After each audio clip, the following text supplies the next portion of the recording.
አንድ ደቂቃ 2 ደቂቃ ምንድን ነው ልትወያይ የመጣኸው? ፕሊዝ አደርበኝ ኡስታዝ። መስጊድ አይደለም ያለኸው፣ ኮስት ላይ ነው ያለኸው። ኮስት ላይ ነው ያለኸው ኡስታዝ እኮ ተረጋጋ። ኦኬ የጠየቅኩህን ብቻ መልስ። ኢንተርናሽናል ዲቤቶች አይተሃል? እሱ አርዕስታችን አይደለም። እፎይ ኦኬ ጎበዝ። አይተህ አታውቅም ማለት ነው። አንድ ዲቤት አንድ ሰዓት። ቆይ አዳምጣ ፕሊዝ። ለምን ትረበሻለህ ኡስታዝ? በእናትህ ተረጋጋ። ከ3 ሰዓት እስከ 4 ሰዓት ድረስ ዲቤት ይደረጋል። ምክንያቱም ሰው ግልጽ ሆኖ እንዲረዳ በ1 ደቂቃ እና በ2 ደቂቃ ዲቤት የለም።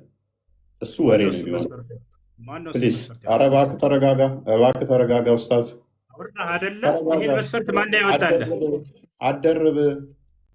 አደርብ አንተ አታውቅም። ኢንተርናሽናል ዲቤት እንኳን አይታጣቅም እኮ ኢንተርናሽናል ዲቤቶች እንኳን አይታጣቅም። ኢንተርናሽናል ዲቤቶች የማንና የማን አይተሃል? አሳየን። ካየኸው አሁን ከተናገርከው በዚህ መስፈርት ያስቀምጡትን አሳየን። ምንም ተናገርከው አሳየን። ማስረጃ አንተ ተናገርከው ማስረጃ አሳየን። በቃ ያው እየጠበቀ ተረጋጋ። ቆይ ዝም ብለህ ተራስህ ነው የምታወራው ማለት ነው። ኧረ ወደድክ እኮ በእናትህ ኡስታዝ። አይዞህ ከራስህ ነው የምታወራው። በቃ ተናገርከው እንደዚህ ያደረገ አንድ አሳየን። አሳያለሁ። ተረጋጋ። የ1 ደቂቃ እና 2 ደቂቃ ውይይት የለም ወገን። ይሄ ኡስታዝ ሊያደርግ የሞከረው ምንድን ነው? እሱ 1 ደቂቃ ሳውራ ደቂቃው አለቀ፣ ሊወጣ ነው፣ ሊያመልጥ ነው። እባክህ ተረጋጋ። ምንድን ነው ተረጋጋ? አሳየን እኮ ተረጋጋ። እሺ በቃ ተረጋግቻለሁ። አሳየን። ለምን ነው የምትረበሸው? እንደዚህ ቆይ፣ ለምን ነው የምትረበሸው? ቃላቶ እፎይ አይጠቅምም። ትልቆች ነን። እሺ እኮ ተረጋጋ። መረጃ ምንም የለህም እኮ፣ ምንም የምታውቀው ነገር የለም እኮ። አንተ ያው አሁን የተናገርከውን ኢንተርናሽናል ዲቤት እንኳን አይታጣቅም እኮ። መረጃ በጠይቅ እኮ ምንም የምታውቀው ነገር የለም። 1 ደቂቃ አንተ እኮ እያልከኝ ነው። የ1 ደቂቃ ውይይት ነው የምታውቀው አንተ። መረጃ 1 ደቂቃ ውይይት ነው። በምትፈልገው ይሁን በቃ ተስማ ብቻ። የ1 ደቂቃ ውይይት ነው ወይ? በምትፈልገው ይሁን ጀምር። ተስማማሁልህ። ጀምር። ላሳየህ። ቆይ ለማንኛውም ምንም ስለማታውቅ ቆይ ተረጋጋ። በምትፈልገው ጀምር። ተስማማሁልህ። ወላሂ ያመልጥ ነው ካል ይታያል። እነኚህ ኢንተርናሽናል ዲቤቶች ናቸው። ከ2 ሰዓት እስከ 4 ሰዓት ምናምን ናቸው። 4 ሰዓት ምናምን ነው ዲቤቱ። 4 ሰዓት ምናምን። እሺ የተስማሙበትን አሰማና አንድ ጊዜ ክፈተውና። ሳይስማሙ ነው ውይይት የተገቡት። እንግሊዝኛ ትችላለህ? እንግሊዝኛ አትችልም እኮ ችግሩ። አሳየና አሳየን። ኦኬ እንግሊዝኛ ትችላለህ? አሳየን።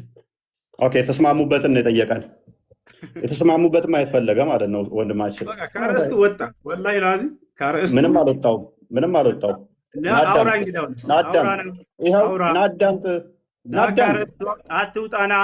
አትውጣና አሳየኝ አልከኝ እኮ። ስለምን መውጣት ነው የምታወራው? ስለምን መውጣት ነው የምታወራው? ኡስታዝ ለምን ትረበሻለህ? ተረጋጋ። ይሄን ቃላት እፎይ በቃ ትልቆች ነን። ከዚህ በላይ ምንም የምታውቀው የለም። መረጃ መጣንብህ። አይተህ አታውቅም ማለት ነው። ጀምር። ጠበቅኩ። ያው ጎበዝ። ስለዚህ መግቢያ 15 ደቂቃ ይሁን 5 ደቂቃ፣ ቀጣይ 25 ይሁን ወይስ 50 ደቂቃ ይሁን? ችግር የለውም። ቀጥል። ኦኬ ቀጣይ 50 ደቂቃ። ቀጥል። ጎበዝ። ስለዚህ እንዴት ነው የምናደርገው? ሰዓት ማንም ይዘው አንተ ራስህ ያዝ። ኦኬ ሰዓት ነው የራሴ ሊያዝ። ታምናለህ? እርግጠኛ ነህ? ኦኬ እሺ። ስለዚህ ሰዓት ለብቻ ልክፈትልህ ማለት ነው እንድንተማመን። ሰዓት መከፈት አለበት። 5 ደቂቃ። ልብ በሉ። ቀጣይ ስንት ነው እሱ? በደንብ አስተውሉ። 20 ደቂቃ ነው። 20 ደቂቃ ነው ቀጣይ 20 ደቂቃ ነው። ኦልራይት ጎበዝ። እሺ ካሜራ እንዴ ላዞር። 20 ደቂቃ ነው የሚኖረን። 5 ደቂቃ ላሳየህ። ይታያል። አንዴ ላሳየህ። በኋላ ሰዓት ጠብ እንዳይመጣብን ሰዓት መታየት አለበት አይመስልም? ኦኬ እዚህ ጋር ላስቀምጥልህ።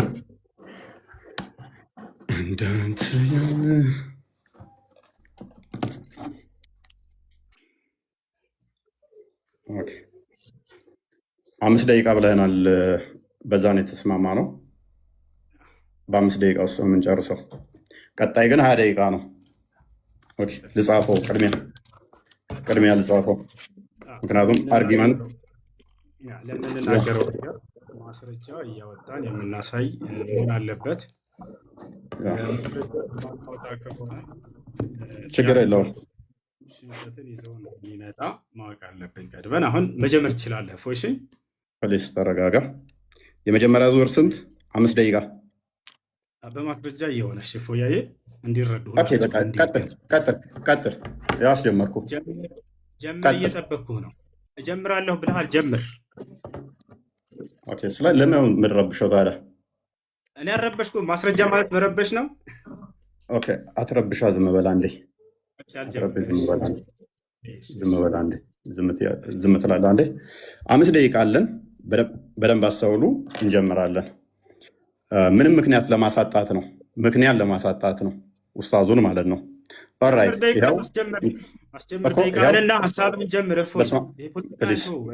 ጣልቃ አትግባ። ምንም ጣልቃ መግባት አይጠበቅብህም። ጣልቃ እንዳገባ ደግመህ በደንብ አስተውሉ። ወንድማችን 5 ደቂቃ ነው ያለው። ይህ አስጀምሬያለሁኝ። በስመ አብ ወወልድ ቅዱስ አሐዱ አምላክ። እግዚአብሔር በነቢያትና በሐዋርያት የተሰበከ አምላክ ነው። እርሱም ደግሞ ቅዱስ አምላክ ነው። እኔ አምላካችሁ እነሆ ከግብፅ ምድር ያወጣኋችሁ እግዚአብሔር ነኝ። እንግዲህ እኔ ቅዱስ ነኝና እናንተ ቅዱሳን ሁኑ ይላል። ስለዚህ አምላካችን እግዚአብሔር ቅዱስ የሆነ ሕያው አምላክ አለን ማለት ነው። እንደ እስልምናውስ ሳሂህ አልቡኻሪ 49:59 ላይ ኦ ሙሐመድ አይ ቲንክ ዩር ሰይጣን ሃዝ ፎርሴከን ዩ ፎር አይ ሃቭ ኖት ሲን ሂም ዊዝ ዩ ፎር 2 or 3 nights። ኦ ሙሐመድ ወይ ሴጣኔ ተወህ ይመስለኛል ተብሎ ሲጠየቅ ለ3 ቀን ለ2 ቀን አብረው አላየሁትም ሲባል ሙሐመድ አላህ ምን አወረደ? በረፋዱ ምናለው በሌሊቱም ጸጥ ባለ ጊዜ ጌታ አላሰናበተህም አልተወህም። የሙሐመድ ጌታው ማን ነው? ሴጣን ነው ማለት ነው። አስፈራሪ ማን ነው? አንተ አስፈራሪ ብቻ ነህ ይለዋል ሙሐመድ። አላህ ሴጣን ነው አስፈራሪ ደግሞ ይለናል። እዚህ ጋር በእስልምና አስፈራሪው አላህ ወይንስ ሴጣን? የሚያስረሳ ማን ነው? እዚህ ጋር ምን ይላል? ሴጣን የሚያስረሳ ቢያስረሳ ከትውስታ ይላል። የሚያስረሳው ማን ነው? ሴጣን። እዚህ ጋርስ ከአንቀጽም ብንለውጥ ወይንም በእርሷ ብናስረሳ ከእርሷ የሚበልጥን ወይንም ቢጤዋን እናመጣለን። አላህ ነው የሚያስረሳው። ሴጣን ወይንስ አላህ? በእስልምና ሴጣንና አላህ ልዩነት የላቸውም፣ አብረው ነው የሚሰሩት ማለት ነው። ወይንም ደግሞ አላህ ማለት ሴጣን ነው ማለት ነው። ኦኬ ሱራ 11:119 ላይ ገሃነም የምትሞላው በሰውና ባጋንንት ነው ይለናል። ቡሃሪ 48:48 ደግሞ አላህ እግሩን ሲከት ነው ገሃነም የምትሞላው ይለናል። አላህ እግሩ የጂኒ ነው እንዴ?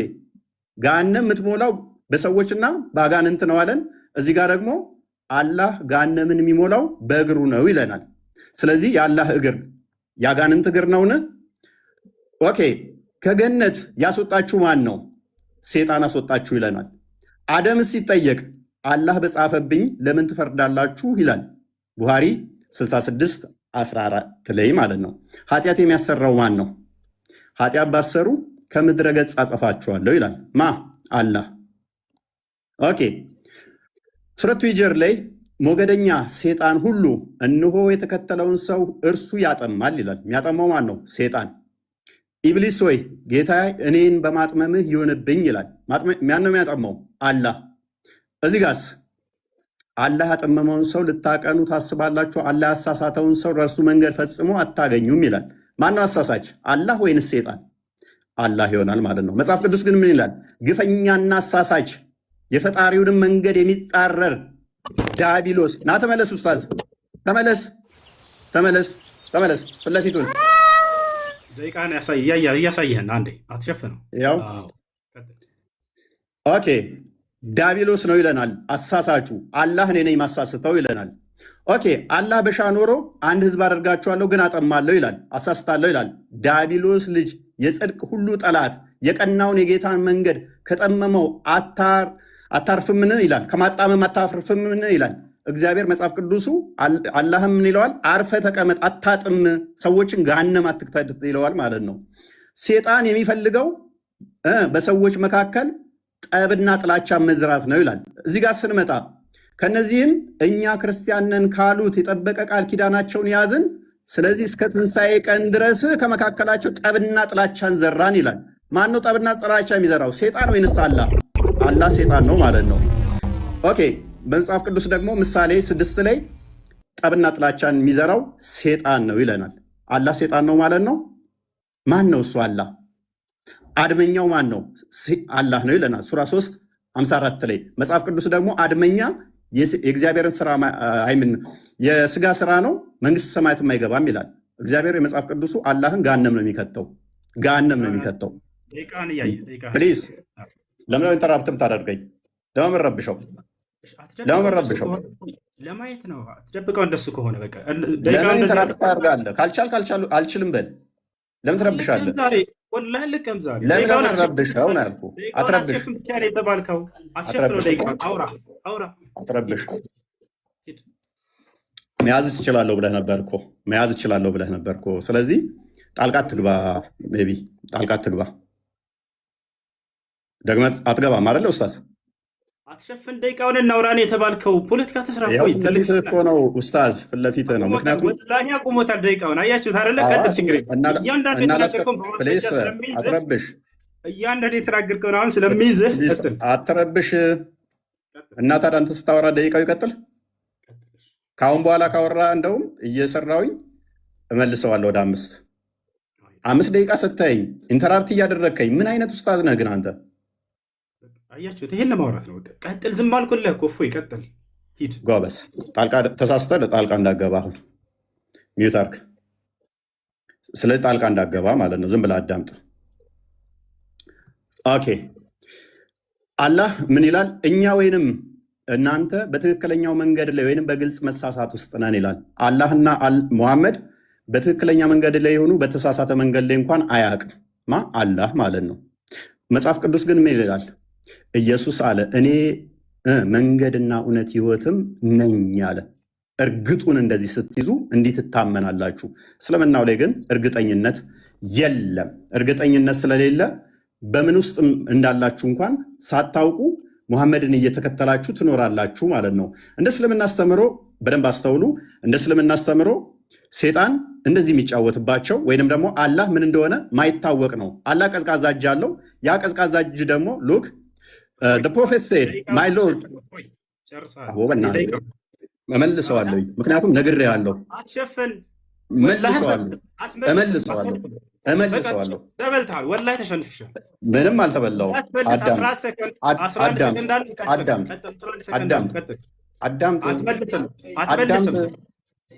አትመልስም። 11 ሰከንድ አለ። ስትይኝ 4 ጊዜ ጣልቃ ትገባብኛለህ።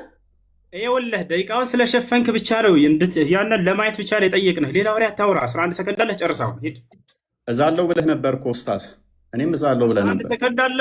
አትመልስም። 11 ሰከንዱን አውራ። ከዚያ በኋላ መልስ እሰጥሃለሁ። አሁን ላነሳው እያንዳንዱ እንዳለ ያወራኸውን በእናትህ አዳምጥ። በእናትህ ኡስታዝ ለምን ረብሸው? አረበሽም እባክህ 11 ሰከንድ አለ። አውራ። አትመልስ። እሱ ሂድ። እሺ ጣልቃ እንዳገባ ካሁን በኋላ አልገባም። ማብሽር ግን ደቂቃውን አትሸፍን ብቻ ነው የተባልከው። ሂድ ጎበዝ። ስለዚህ 1 ደቂቃ አለኝ። እሷ ላይ እንትን ትላለህ። 1 ደቂቃ የለህም። 11 ሰከንድ አለ። አውራ ጎበዝ። ይሁን። እሺ ይሁን። ችግር የለውም። አቋርጠህ ግን እንዳትወጣ አደራህን። እሺ አቋርጠህ እንዳትወጣ። ወላሂ ለከማው ለተናገርከው ሁሉ አቋርጠህ እንዳትወጣ። ጎበዝ። ኦኬ። ከነቢያት ውስጥ አንድ እንኳን ሁርላይን በገነት ውስጥ ሁርላይ የሚባሉ ወሲብ የምናደርጋቸው አለ ብሎ ያስተማረ የለም። ሙሐመድ ግን ሁርላይን የሚባሉ የወሲብ ቶዮች አሉን ብሎ ያምናል። የለም። አርሽ ላይ ተደላደለ ብሎ ያስተማረ ነቢይ አንድም የለም። አላህ አርሽ ላይ ተደላድሏል ብሎ ያምናል። አየህ፣ ሰዓት ይዘህ እየዋሸህ ነበር። እዛም ጎበዝ ነገር አንተን ለማሳየት ነው። ጎበዝ። ስለዚህ 5 ደቂቃ አለህ። 5 ደቂቃ አለህ። ቀጥል። ሰላቱ ወሰላም ዐላ ረሱሊላህ። እንግዲህ እኔ ስለ አምላክ የመጀመሪያ ልናገርና እሱ ስላነሳው ደግሞ እናገራለሁኝ። ነቢያቶች የሰበኩት አምላክ ማን ነው የሚለውን ለማውራት ነበር የመጣ ነው። ግን ሙሐመድ በጀነቱ ሱረል ዐይኖች ምናምን አላህ ምናምን እንደዚህ እሺ። ለማንኛውም እኛ ነቢያቶቻችን የሰበኩት ማን ነው የሚለውን በቁርአን እንዲሁም ደግሞ እርሱ ነቢያቶች የሰበኩት በመጽሐፍ ቅዱስ ላይ ያ አምላክ ማን ነው የሚለውን ሊያሳውቀን ነበር። ገብታችኋል አይደል? እግዚአብሔር ነው ብሎናል። ነቢያቶች እግዚአብሔር ብለው የሰበኩበትን አንዴ ያሳየናል። ይህ ሰው ገብታችኋል? ይህ ነው አንደኛ እሱ ነው። ሁለተኛ ነገር ወደ አላህ ስብሐነሁ ወተዓላ ስንመጣ ነቢያቶች ሁሉ አላህን ሰብከዋል ወይ? አዎ። ከማንን ጀምር? ከመጀመሪያዎቹ ነቢያቶች ኑሕ ዓለይሂ ሰላም ምን አለ? ወለቀድ አርሰልና ኑሐን ኢላ ቀውሚሂ ፈቃለ ያ ቀውሚ አዕቡዱላህ። ኑሕ ምን አለ? ህዝቦቼ ሆይ አላህን በብቸኝነት ተገዙ፣ ማለኩም ምን ኢላሂን ገይሩ፣ ከእርሱ ውጭ ሌላ አምላክ ማንም የላችሁም እያለ ተናገረ። ከዚያ ቀጣይ ማንን እንሂድ? እነ ሁድ፣ እነ ሷሊሕ፣ እነዚህን መጽሐፍ ቅዱስ ስለማያውቃቸው እነዚህ ታላላቅ ነቢያቶች ወደ ቀጣዮቹ ነቢያቶች እንሂድ። ወደ አብርሃም እንሂድ። አብርሃም ታዲያ ማንን የሰበከው ብለን ስናይ አላህን። ማስረጃ ቃለ ሱብሓነሁ ወተዓላ ወኢብራሂመ ኢዝ ቃለ ሊቀውሚሂ አዕቡዱላህ ወተቁሁ ዛሊኩም ኸይሩን ለኩም ኢን ኩንቱም ተዕለሙን ኢነማ ተዕቡዱነ ሚን ዱኒላሂ አውሳነን ወተኽሉቁነ ኢፍካ። አብርሃም ምን አለ ለህዝቦቹ? ህዝቦቼ ሆይ እነሆ አንድና ብቸኛ የሆነውን አምላካችሁን አላህን በብቸኝነት ተገዙ፣ የምታውቁና የምታገናዝቡ ብትሆኑ ይህ ለእናንተ የተሻለ ነው ካለ በኋላ ሌላ አማልክቶችን ሁሉ ጣዖቶች ናቸው ብሎ ገለጻቸው። አብርሃም ኢነማ ተዕቡዱነ ሚን ዱኒላሂ አውሳነን አለ። እነዚያ ከአላህ ውጭ የምትገዟቸው ሁሉ ጣዖቶች ናቸዋል። ስለዚህ ማነው አምላክ አለ? አላህ ነው ብሎ ተናገሩ። ከዚያ በኋላ እነማን እንሂድ? ነቢዩ ዒሳ ዓለይሂ ሰላም ወይንም ነቢዩ ኢየሱስ። እርሱ ምን አለ? ወኢነላሃ ረቢ ወረብኩም ፈዕቡዱሁ ሃዛ ሲራጡን ሙስተቂም። ያው ነቢያቶች ሁሉ አምላካቸውን ያሳውቃሉ። የእኔም ጌታ የእናንተም ጌታ እርሱ አላህ ብቻ ነው፣ እርሱም በብቸኝነት ተገዙት፣ ይህ ነው ቀጥተኛው መንገድ አለ። ከእርሱ በፊት ኢልያስ የተባለው ታላቅ ነቢይ ማንን ሰበከ ከተባለ አምላኩን አላህን ስሙን አሳውቃል፣ አላህ ነው እያሉ ቃለ ኢልያስ ዓለይሂ ሰላም ቃለ አላህ ሱብሓነሁ ወተዓላ ሓኪያን አን ኢልያስ ዓለይሂ ሰላም ፊ ሱረት አሳፋት ወኢነ ኢልያስ ለሚነል ሙርሰሊን ኢዝ ቃለ ሊቀውሚሂ አላ ተተቁን አተድዑነ በዕለን ወተዘሩነ አሕሰነል ኻሊቂን አላህ ረበኩም። ኢልያስ ከነቢያቶች መካከል ነው ካለ በኋላ ምን አለ? አላህ ነው ጌታችሁ፣ ወረበ አባኢኩም ልአወሊን የቀደሙት የአባቶቻችሁም አምላክ እርሱ አላህ ነው እያለ አስተማረው ማለት ነው። ይህ ነው እንግዲህ ነቢያቶች አምላክ አላህ ስብሐነሁ ወተዓላ እንድናመልክ እንዲሁም እርሱን አሳውቀውናል።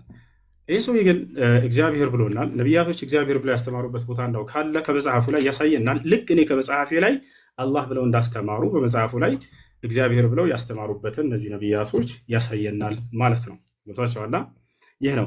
ሌላኛው ነገር ካነሳው መካከል ስለ መጀመሪያ ላይ ገና ሲገባ ጊዜ ምን ብሏል?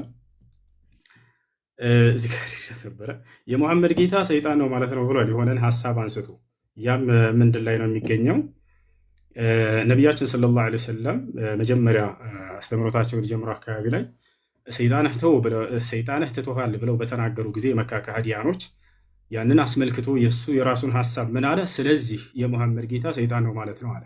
አሁን እኔ የምጠይቅህ ያንን የተነገረውን ሐዲስ ታወጣና እርሱ ላይ ሙሐመድ ሰይጣን ነው የተባለበትን ቃል ታሳየናለህ ወይንም ችግር የለውም እዛውም ላይ አይኖር ከሌለ ከሊቃውንቶች መካከል አንድ ሊቅ ይሄ ሐዲስ የሚያስረዳው ስለዚህ የሙሐመድ ጌታ ሰይጣን ነው ማለት ነው ያለ አንድ ታሳየናለህ።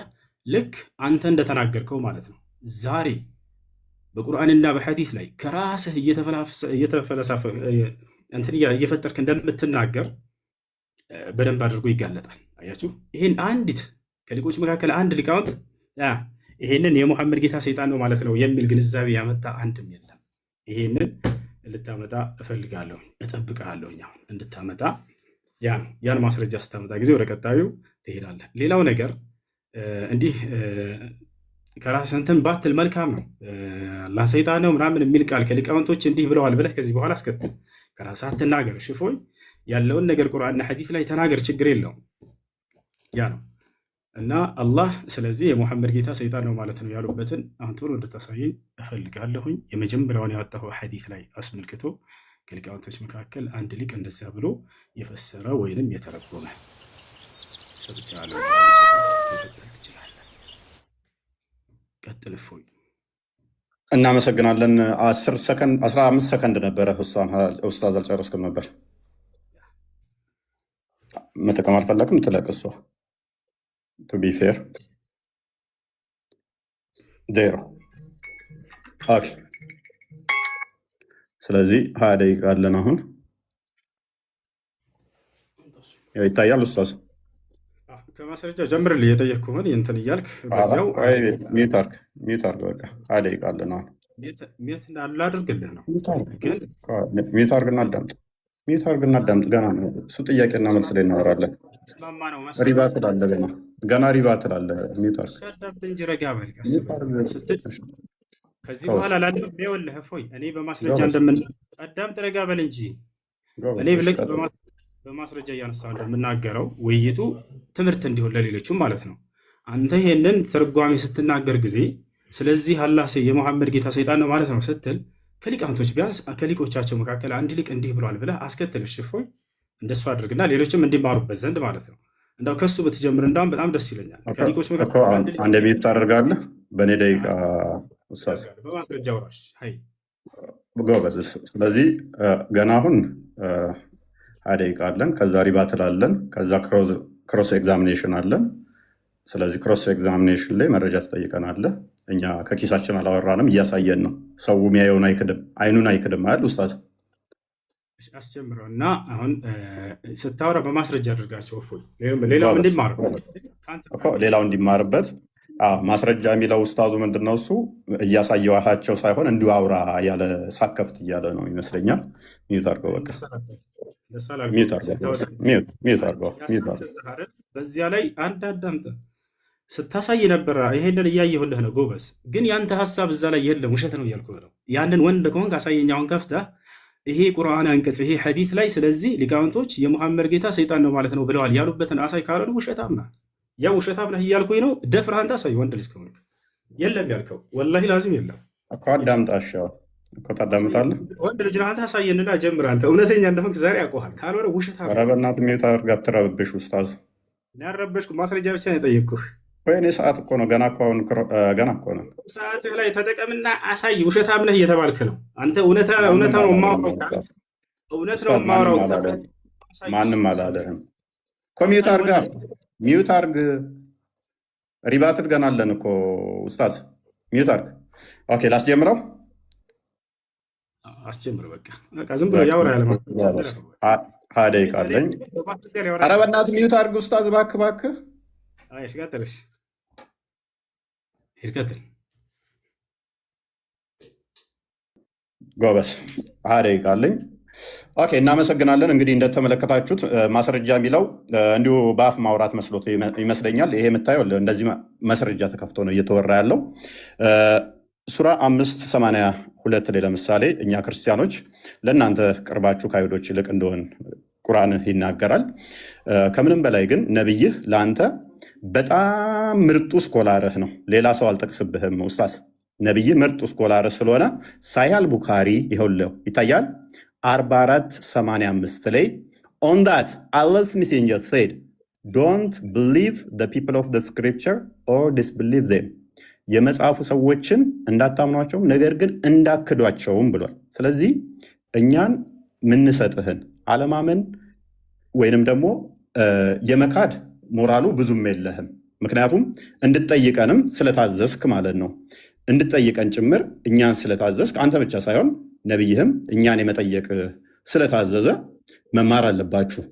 መረጃ ላይ ጠየቀኝ፣ መረጃ ልስጥህ ኡስታዝ ጎበስ። ይኸውልህ እንደዚህ ክፈት። ለወደፊትህ ስታወራ ዝም ብለህ አታውራሽ። ይኸውልህ እንደዚህ እየከፈትክ እያሳየ ወደ አንተም ካወረድነው በመጠራጠር ውስጥ ብትሆን በደንብ አስተውል። እነዚያ ከአንተ በፊት መጽሐፉን የሚያነቡትን ጠይቅ፣ እውነቱ ከጌታ ዘንድ በእርግጥ መጥቶልሃል። ስለዚህ መጽሐፉን የሚያነቡት የመጽሐፉ ሰዎች የተባሉት አይሁዶችና ክርስቲያኖችን እንድትጠይቅ ነቢይህም ታዟል። ስለዚህ ምንድን ነው እሱ ኡስታዝ? እኔ የምነግርህን አሜን ብለህ የመቀበል ግዴታ አለብህ። እንኳን አንተ ነቢይህም እኛን እንዲጠይቅ ስለታዘዘ ማለት ነው። አንተም ብትሆን ደግሞ ያው መጠየቅ ግዴታ ነው፣ መማር አለብህ። ከአንተ በፊት ወደ እነርሱ ያን የምናወርድ ሰዎችን እንጂ ሌላ አናላክንም። የማታውቁም ብትሆኑ የእውቀት ባለቤቶችን ጠይቁ። የእውቀት ባለቤት መሆናችንን እንዳዘነጋ። ስለዚህ እንደዚህ ካልኩ ዘንዳ ኡስታዝ፣ ለወደፊትህ ግን ዝም ብለህ እንዳታወራ እሺ። ስለ እግዚአብሔር ያነሳኸው አለ። እግዚአብሔር ስም ያልከው አላህ የሚለው አሊላህ ከሚለው የመጣ ነው። ምን የሚታወቅ ነገር አይደለም። እሱ ከአረቦች ውጭ የሚታወቅ የለም። እግዚአብሔር የሚለው ግን ከአንተው ቁርአን ልስጥህ። እቺን ቁርአን አያት። እቺ የቁርአን ትርጉም የእናንተው ነች። ስለዚህ ምን ትላለች መሰለ እዚህ ጋር እንዲሁም የአምላክ ስም በደንብ አስተውል። እንዲሁም የአምላክ ስም በአማርኛ እግዚአብሔር የዓለም አምላክ ሲሆን በአረብኛ ዋና ስሙ አላህ ነው። እቺ አንተ ቁርአን ነች። እቺ ያንተ ተረጎሙልህ ነው። ስለዚህ እግዚአብሔር ማለት እግዚ ጌታ፣ ብሔር ህዝብ ወይንም ደግሞ የህዝቦች ጌታ የሚለውን ይሰጣል ማለት ነው። ያንተ ግን አላህ የሚለው ነቢያት ከሰበኩት ቁርአን ደግሞ በአረብኛ ከሆነ ኬታ መጣኸው ማለት ምን ብለው ነበር? ማን ብለው ነበር የሚጠሩት? ሌላኛው ከሌሊቱ 1/3 ሲቀር አላህ ይወርዳል ብሎ የሰበከ አንድ ነቢይ ልታመጣልኝ ትችላለህ? ሳያል ቡካሪ 9ኛው ቮሊም ላይ ሉክ ነቢይ ምን አለ? ኤቭሪ ናይት ዌን ኢት ኢዝ ዘ ላስት ሰርድ ኦፍ ዘ ናይት አውር ሎርድ ዘ ሱፔረር and the blessed descended to the lowest heaven ይላል። እንደዚህ ብሎ የሰበከ አንድ ነቢይ ልታመጣልኝ ትችላለህ? የነቢያት አስተምሮ ነው ስላልክ አንድ ልታመጣልኝ ትችላለህ? አትችልም። ምክንያቱም ነቢያቶች ይሄንን ስለማያውቁት ከሰባተኛ ሰማይ በላይ አርሽ ላይ የተቀመጠ ብለው የሰበኩ አንድ ነቢይ የለም። አንድ ነቢይ እንዲሁም ደግሞ ይሄ ነቢይ ያመጣውን አስተምሮ ማለት ነው አላህን እንዴት ሳያገኙት በደንብ አስተውል። እንዴት ነው ሲያገኘው? ማለትም አላህን አግኝቶታል? ወደ አርሽ በሄደ ሰዓት ነው አላገኘውም? አላህስ ይታያል ወይስ አይታይም? ምክንያቱም ወደ ጌታችሁ ተመልካቾች ናችሁ ይላል። መቼ ነው የምትመለከቱት? በቂያማ ቀን። ኦኬ፣ እንደዛ ከሆነ ደግሞ ሱናን ኢብን መጃ ላይ በደንብ አስተውል። ሱናን ኢብን መጃ ቮሊም 1 ላይ ምን ይላል? his face would burn everything of his creation as far as his gaze reach እይታው እስከደረሰ ድረስ ፍጥረትን በሙሉ ያጠፋል ያወድማል ይላል። ስለዚህ ስታዩት ሊያጠፋችሁ ነው እንዴ? አላህ በቂያማ ቀን እናየዋለን የምትሉ እንዲያጠፋችሁ ነው? ኦልራይት አላህ ልጅ የለኝም ብሎ ይላል። ልጅ እንደሌለው ሙስሊሞች አላህ የምታምኑት ማነግሯችሁ ነው? ጋኔኖች። ኦኬ ሙሐመድ ወይ በል እንሆ ከጅኒ የሆኑ ጭፍሮች አደመጡ፣ እኛ አስደናቂ የሆነ ቁርአንን ሰማን አሉ። ኦኬ እንሆ ጌታችን ክብር ላቀ ሚስትንም ልጅንም አልያዘም። የዚህ ኡስታዝ አሁን አላህ አልወለደም አልተወለደም እርሱ አንድ ነው ብሎ የሚለውን የነገሩት ማን ናቸው? አጋንንቶች፣ ጅኒዎች። ቁርአንህን ነው መረጃ እየከፈትኩበት ያለሁት። ቁርአንህ ነው። ቁርአንህን ሜቢ አታውቀው ከሆነ አላውቅም። ሙሐመድ የአላህን ስም ሲጠራ አጋንንቶች ነበር የሚከመሩበት። ሉክ አጋንንቶች ክምር ይሆኑበት ነበረ። ምን ይላል 18ኛው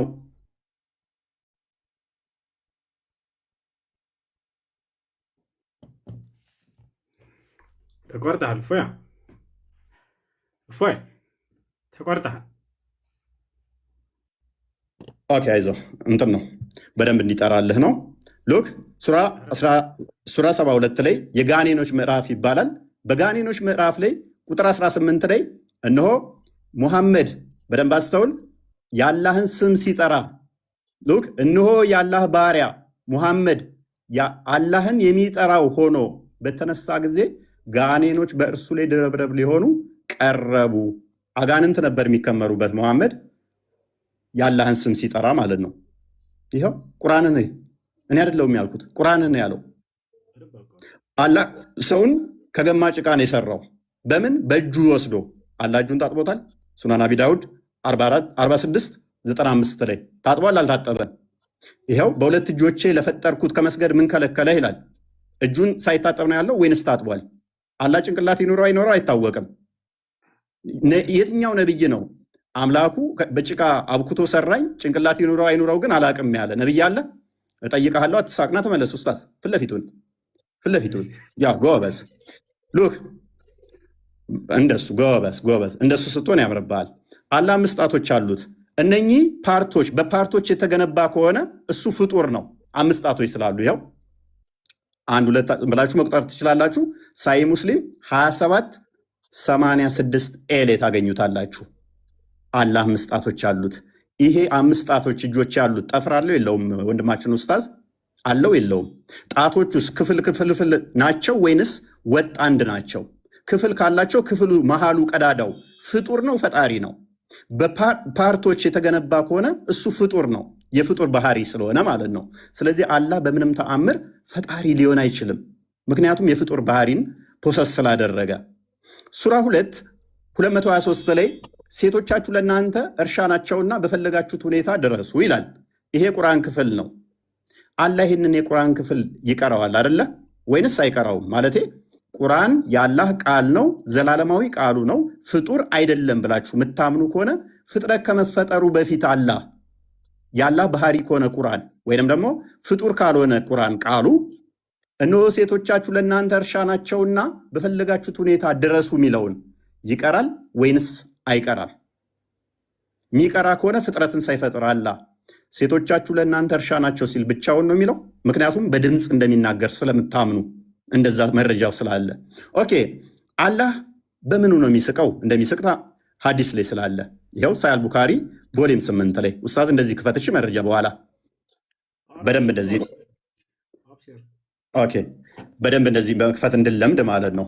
ለወደፊትም መረጃ እንደዚህ ነው። አየህ አላህ ይስቃል። ይኸው በምኑ ነው የሚስቀው? በእጁ በእግሩ በምኑ ነው የሚስቀው?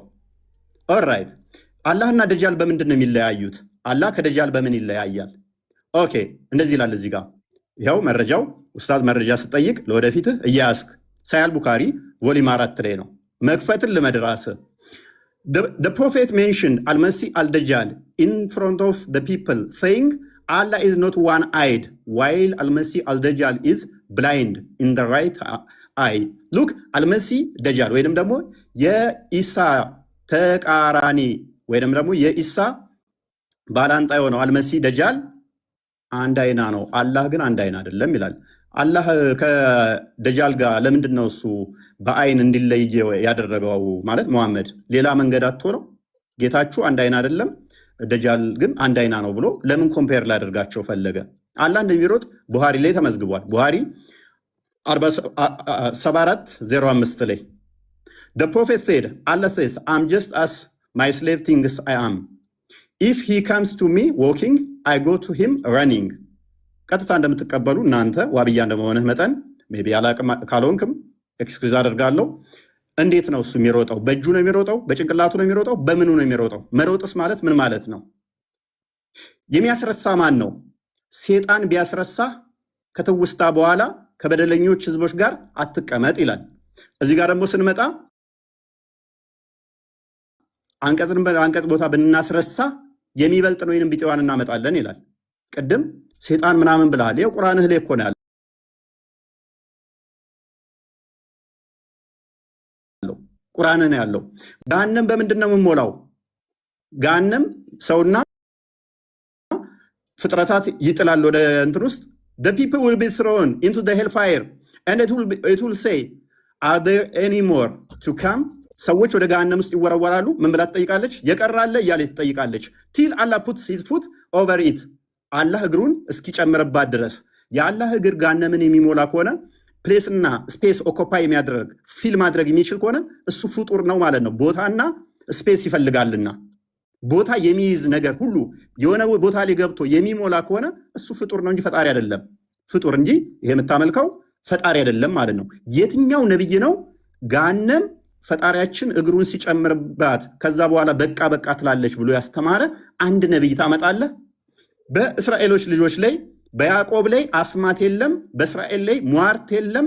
በጊዜው ስለ ያዕቆብና ስለ እስራኤል እግዚአብሔር ምን አደረገ ይባላል ይላል። በያዕቆብ ላይ ሟርትና ሉክ አስማት የለም። ነብይህ ላይስ ሳያል ቡካሪ ቮሊም 4 ላይ ነብይህ ላይ ደግሞ ናሬትር አይሻ የነብይህ ትንሿ ምጥጥየዋ ልጅ ያገባችሁ በ6 ዓመቷ ያገባት አዳም እንዲህ ብላ ትተርካለች። ፕሊስ ሚዩት አድርጌዋለሁ። ጣልቃ አትግባ። ጎበዝ ሚጢጥየዋ ምናምን የሚል ቃል ተው። እፎይ ትልቅ ነህ በቃ። ከዚህ በኋላ አረጀ። እሺ ጎበዝ በቃ ያለውን ነገር የተጻፈውን አንብብ። የተጻፈውን አይዞህ። እሺ አይዞህ። ሚጢጥየዋ ይሻላል ትጠይቃለህ። ችግር የለውም። እሺ ታዳምጣለህ። በደንብ አዳምጣ። እየሰማህ እኮ ነው። ግን ጣልቃ ገባብኝስ? ቃልህን አስተካክል። ወይ ሌላ አልተባልክም። ፖለቲካ ተስራ ጣልቃ ገባብኝ እንዴት እናድርገው? በኋላ ሂድ ቀጥል። አብሽር። ጣልቃ ትገባብኛለህ? አገባም ወይንም ይሄንን ኮንፊርም አድርግልኛል። አልገባም። አብሽር። ግን ቃላቶችን አስተካክል ለተከታዮች ስትል ማለት ነው። ይኸውልህ እኔ ምንም ያጠፋሁት ነገር የለም። ስለዚህ ጣልቃ እየገባህ ግን አንተ እያስቸገርክ ነው አይደለ? ከየት ነው ያመጣኸው? ቆይ አዳምጥ። እሺ እኮ ጣልቃ አትግባ። አዳምጥ እኮ ተራዊ ነው አይደለም ወይንስ እንዴት ነው? ዝም ብለህ መረባበሽ ነው የፈለከው? በቃ ይቅርታ፣ በቃ ቀጥል። እንዳትወጣ አደራህን፣ ግን እንዳትወጣ ቀጥል። ጎበዝ። ስለዚህ ይኸውልህ መረጃ ታመጣለህ ካሁን በኋላ ስታወራ፣ ግን ጣልቃ አትግባብኝ በተቻለ መጠን። ለወደፊቱ ይህንን ልመድ። እሺ ይህንን ትለምዳለህ። ይቅርታ በልሽ። ያው ጣልቃ አልገባም በል። እስኪ እባክህ ጣልቃ አልገባም በል። በጣም ይበረድ። ጣልቃ አልገባም በል። ጣልቃ አልገባም በል። ጣልቃ አልገባም። ምንም ብትል ወላሂ ለዚህ ባለቅም ዛሬ ወዴት ባትሄድም እጄ ገብተሃል። ዛሬ በ4 ዓመት ማለት አሁን ቀጥል፣ ዝም ብለህ ቀጥል እኮ ጣልቃ አልገባም በላ። አልገባም። ኦኬ ጣልቃ ከገባ ግን እየረበሽክ ስለሆነ ወደ ኋላ እንመልሰው ሰዓቱን አለ። ልታፈገፍግ ነው አይደል? ወላሂ አለቅም ዛሬ ወረበል ከማ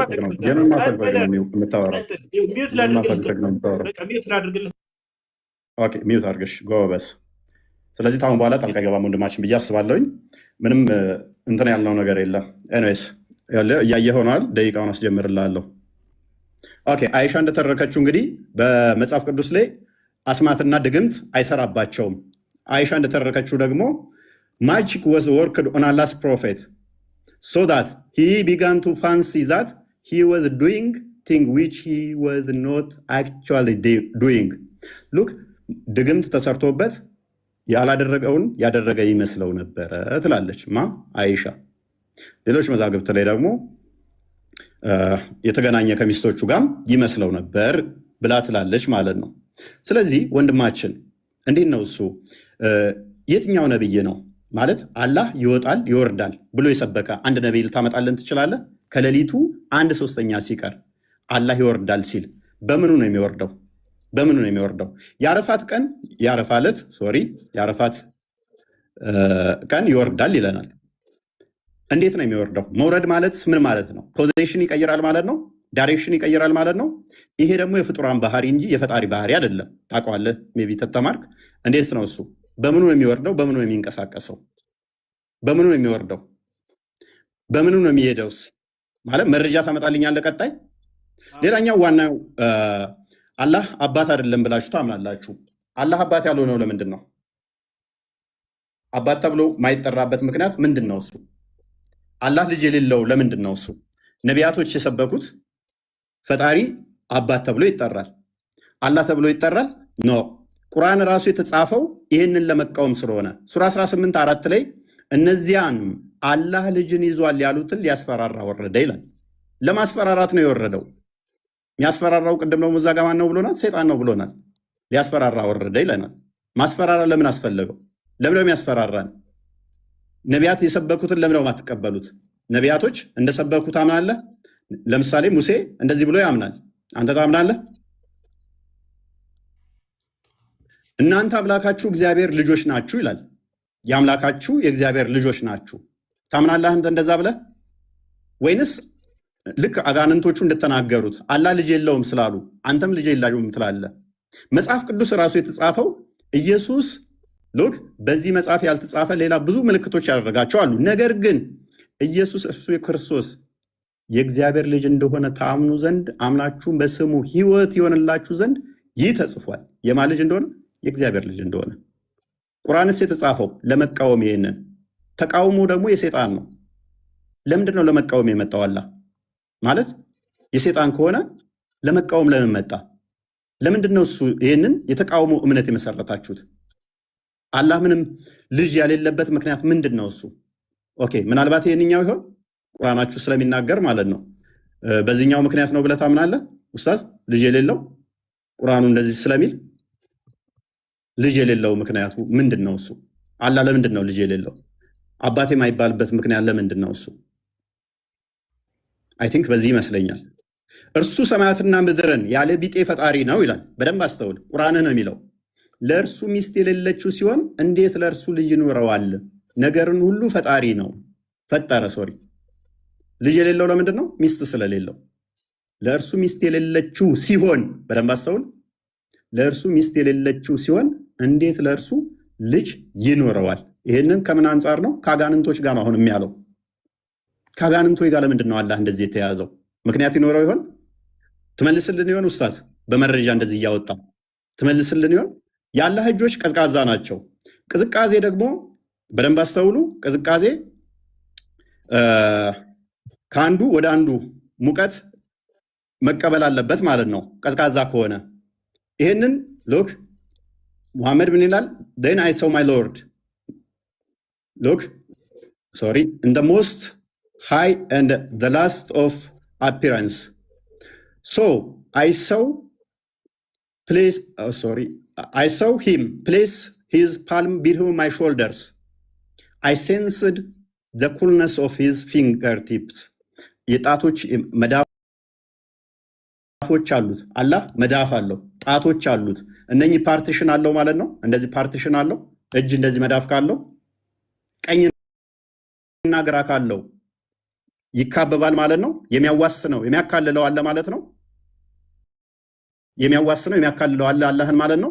ይሄ ደግሞ የፍጡር ባህሪ አይደል እንዴ ኡስታዝ? አላህ ይህን እንደዚህ ነው የምታምኑት? ምን ብላችሁስ ነው የምታምኑት? ሌላኛው ፍጡር አይደለም ብላችሁ ቁርአንን ቃሉን ያላህ ቃለው ፍጡር አይደለም ብላችሁ ታምናላችሁ። ለምሳሌ አሊፍ ላም ሚም፣ ይሄ ያላህ ባህሪ ነው። ፍጥረትን ከመፍጠሩ በፊት አሊፍ ላም ሚም ይላል። ይሄ ምንድነው እሱ ትርጉሙ? ለአላህ ምንድነው እሱ? ይሄ ባህሪው ከሆነ ምክንያቱም በድምፅ እንደሚናገርም ስለምታምኑ ማለት ነው። በድምፅ የሚናገር ከሆነ በድምፅ መናገር የጀመረው አላህ ፍጥረትን ከፈጠረ በኋላ ወይንስ ከመፍጠሩ በፊት በድምፅ ይናገር ነበር አላህ? ይኸው በድምፅ እንደሚናገር ቡኻሪ 47:11 ላይ አላህ ሊትራሊ ድምፅ አለው ብላችሁ ስለምታምኑ፣ ስለዚህ ችን ሲቀራት ማለትም ለጅብሪል ሲነግረው አሊፍ ላም ሚም ብሎ ነው። አንተ ታርመኛለህ ኡስታዝ ስለሆንክ የእሱ ድምፅ እንዴት እንደሆነ በድምፅ ስለምታምኑ፣ ፍጥረትን ከመፍጠሩ በፊትስ ይህን ድምፅ ይጠቀመው ነበር ወይ? ምክንያቱም ድምፅ ደግሞ ሶሊድ፣ ሊኩዊድ ወይም ጋዝ እነኝህን ስቴቶች ይፈልጋል ለማለፍ። ያላህስ ድምፁ በምን ውስጥ ነበረ ፍጥረትን ከመፍጠሩ በፊት የሚተላለፈው?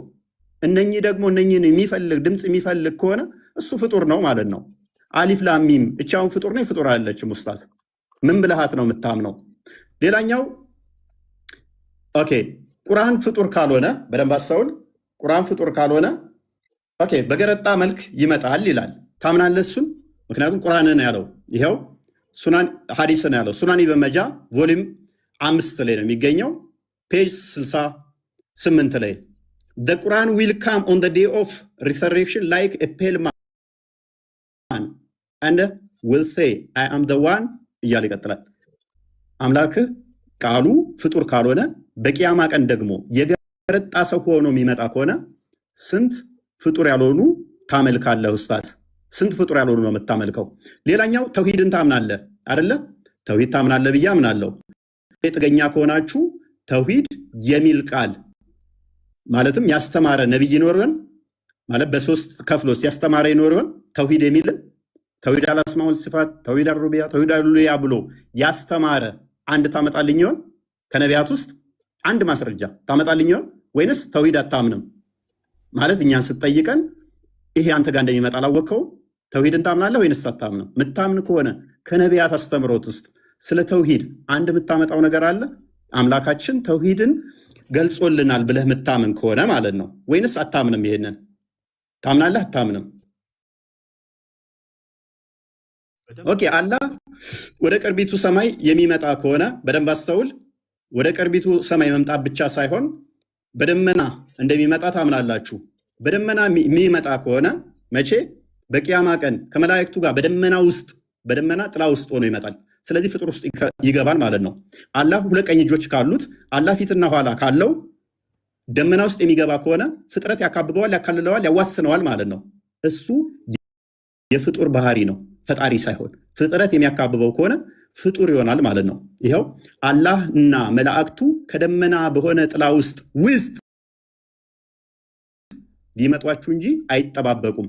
ጥላ ተጠልቶለት የሚመጣው አምላክ፣ በደመና ውስጥ የሚመጣው አምላክ የሚያካብበው የሚያካልለው የሚያዋስነው ካለ ይሄ ሊትራሊ ፍጡር ነው፣ የፈጣሪ ባህሪ አይደለም ማለት ነው። ኡስታዛችን ይህንን ማወቅ አለብህ። እግዚአብሔር ማንንም አይመስልም። በማን ትመስሉኛላችሁ? ከማን ጋር ታስተያዩኛላችሁ? እንመሳሰል ዘንድ ከማን ጋር ታስተያዩኛላችሁ ይላል። እግዚአብሔር በማንም አይመሰልም፣ ከማንም ጋር አይተያይም ማለት ነው። ስለዚህ ለእግዚአብሔር መጣ፣ ሄደ፣ ቆመ፣ ተነሳ ተብሎም አይነገርም። እግዚአብሔር ምን ስለሆነ መንፈስ ነው። እግዚአብሔር መንፈስ ነው። ሎክ ሰዓቱን ታይለኝ ከይቅርታ ሰዓት ጨርሰናል። ቴንኪው። መረጃ እየከፈትክ እንደዚህ ትቀጥላለህ። ጎበስ። እንግዲህ ልናወራ የመጣ ነው አርእስቱ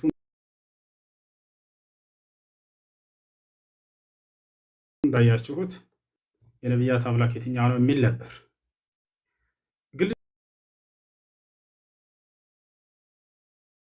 ርዕሱ ምን እንደሆነ ራሱ አላወቀም መሰለኝ፣ ወይንም ደንግጧል። ሙሐመድ እንደዚህ ሆኖ አይሻ እንደዚህ ሆነ፣ ሙሐመድ ድግም ተሰርቶበት፣ ሙሐመድ አጋንንት ምናምን። አምላክን ንገረን እንጂ ሳትነግረን ሰዓት እኮ አለቀ። አምላኩን ሳያስታውቀን ሰዓቱ አለቀ። ሙሐመድና አይሻ ላይ ደንግጧል ይሄ ልጅ።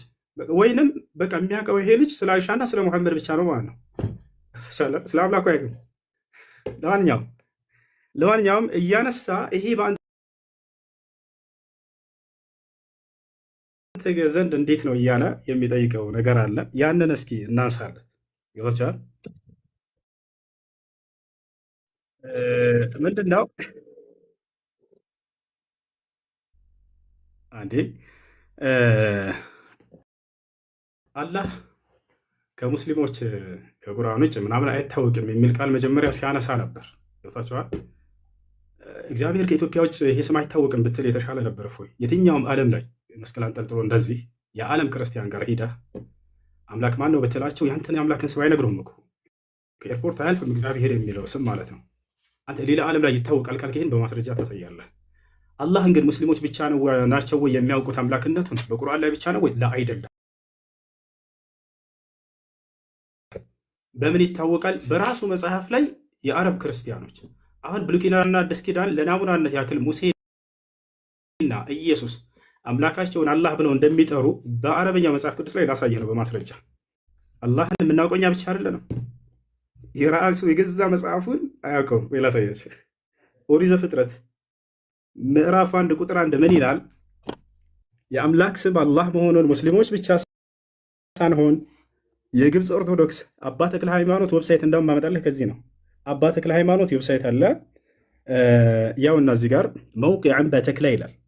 መውቂዕ አንባ ተክለ ሃይማኖት የአባ ተክለ ሃይማኖት ዌብሳይት ማለት ነው። በኢትዮጵያ እንግዲህ ቅዱስ አባ ተክለ ሃይማኖት ብላችሁ በምትጠሩት በሱ የተሰየመ ነው።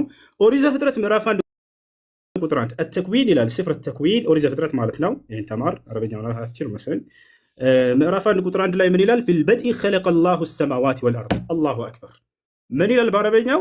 አላህ በመጀመሪያ ሰማይና ምድርን ፈጠረ ይላል። የጀማ ይሄ ያሳያችሁ ያለሁት ቁርአን እንዳይመስላችሁ የራሱ የገዛ መጽሐፉ ነው። በገዛ መጽሐፉ ላይ አምላክን አላህ ብለው ይጠራሉ የአረብ ክርስቲያኖች። ይሄ ከብሉይ ኪዳን ነው። እስኪ ከአዲስ ኪዳን ደግሞ ለናሙናነት ያክል ላሳያችሁ። የት እንገባለን? ያው እና እዚህ ጋር አልኪታቡል ሙቀደስ መጽሐፍ ቅዱስ። እሺ እዚህ ጋር ሁለቱ መጽሐፍቶች አሉ። አልአህድ አልጀዲድ አዲስ ኪዳን ላይ ልገባ ነው። አዲስ ኪዳን ላይ ልገባ ነው። አዲስ ኪዳን የሐዋርያት ሥራን እስኪ እንመልከት። ስፍር አዕማል ረሱል የሐዋርያት ሥራ ምዕራፍ 2 ቁጥር 22 ምን ይላል? ተመልከቱ። ቁጥር 22 ላይ በደንብ ተመልከቱ። አዩሃ ሪጃል ልእስራኤልዩን እስመዑ ሃዚህ ልአቅዋል የሱዕ ናስሪ ረጅሉን ቀድ ተበርሃነ ለኩም ምን ቅበል ላህ ቢቁዋትን ወዐጃኢብን ወአያት ሶነዐሃ ላሁ ቢየዲህ። ያው የአላህ ስም ምን ይላል? እናንተ የእስራኤል ልጆች ሆይ ይህን ንግግሬን ስሙ። እናንተ እንደምታውቁት የናዝሬቱ ኢየሱስ አምላክ አላህ በእርሱ በኩል ድንቅና ተአምራትን ያደረገለት ለእናንተ የተገለጠ ሰው ነበር ይላል። ያው አላህ የአረበኛው መጽሐፍ ቅዱስ ይሄ ቁርአን አይደለም። ይሄ ልጅ ምን አለ? የአረቦች ሙስሊሞች እንጂ በቃ አላህ የሚለው እዛ እንጂ አይታወቅም። ላይ የክርስቲያኖች ወገኖች የራሳቸው በአረብ ሀገር ላይ ይሄንን የአምላክ ስም እንደሆነ በደንብ ያውቃሉ። ይሄንን እወቅ፣ ተማር። ሌላኛው ነገር ምን እያነሳ ነበር? ሌላኛው ያ እሺ፣ አሁን ሌላኛው ደግሞ የምጠይቀው ነቢያቶች አምላክ እግዚአብሔር እንደሆነ አስተምረዋል እያለ ነው። እስኪ ልክ እኔ የራሳችን መለኮታዊ መጽሐፍ ተብሎ የተገለጸውን ልንወያይ የተስማማንበትን ቁርአን ላይ ነቢያቶች አላህ አላህ አላህ ብለው እንደጠሩት አንተ ደግሞ የገዛ መጽሐፍህ ላይ በዕብራይስጥና በግሪክ አለለህ እዚያ ላይ አውጥተህ የአምላክ ስም ነቢያቶች እግዚአብሔር ነው ብለው የተናገሩበት አንድ ጥቅስ እንድታመጣ ፈልጋለሁ። ይወታል አይደል? ከቁርአን ላይስ አላህ ብለው እንደጠሩ ነቢያቶች ታሳያለሁ? አንተ አዎ በደንብ አሳያለሁ። ያው ማስረጃ ላውጣለህ። ለናሙናነት ያክል ማንን እናውጣ? ታላቁን ነቢይ አላህ ነቢዩ ኢየሱስን። ነቢዩ ዒሳ ምን አለ? ተመልከቱ። የማን ምዕራፍ ላይ እንሄዳለን? የማርያም ምዕራፍ፣ የእናቱ ምዕራፍ ላይ ጭራሽ እዚያው ላይ ነቢዩ ኢየሱስ ብሎ አስተማረ። ዒሳ ዓለይሂ ሰላም የእኔ አምላክ አላህ ነው እያለ ያስተምራል። ጌታዬና ጌታችሁን አላህን ተገዙ። የቱ ጋር ነው? ተመልከቱ። ያውና ቁጥር 36 ላይ ዒሳ አለ አላህማ ጌታዬ ጌታችሁ ነው እና ተገዙት፣ ይህ ቀጥተኛ መንገድ ነው አለ። ይህ ይበቃናል፣ ጊዜ ለመቆጠብ ሲባል።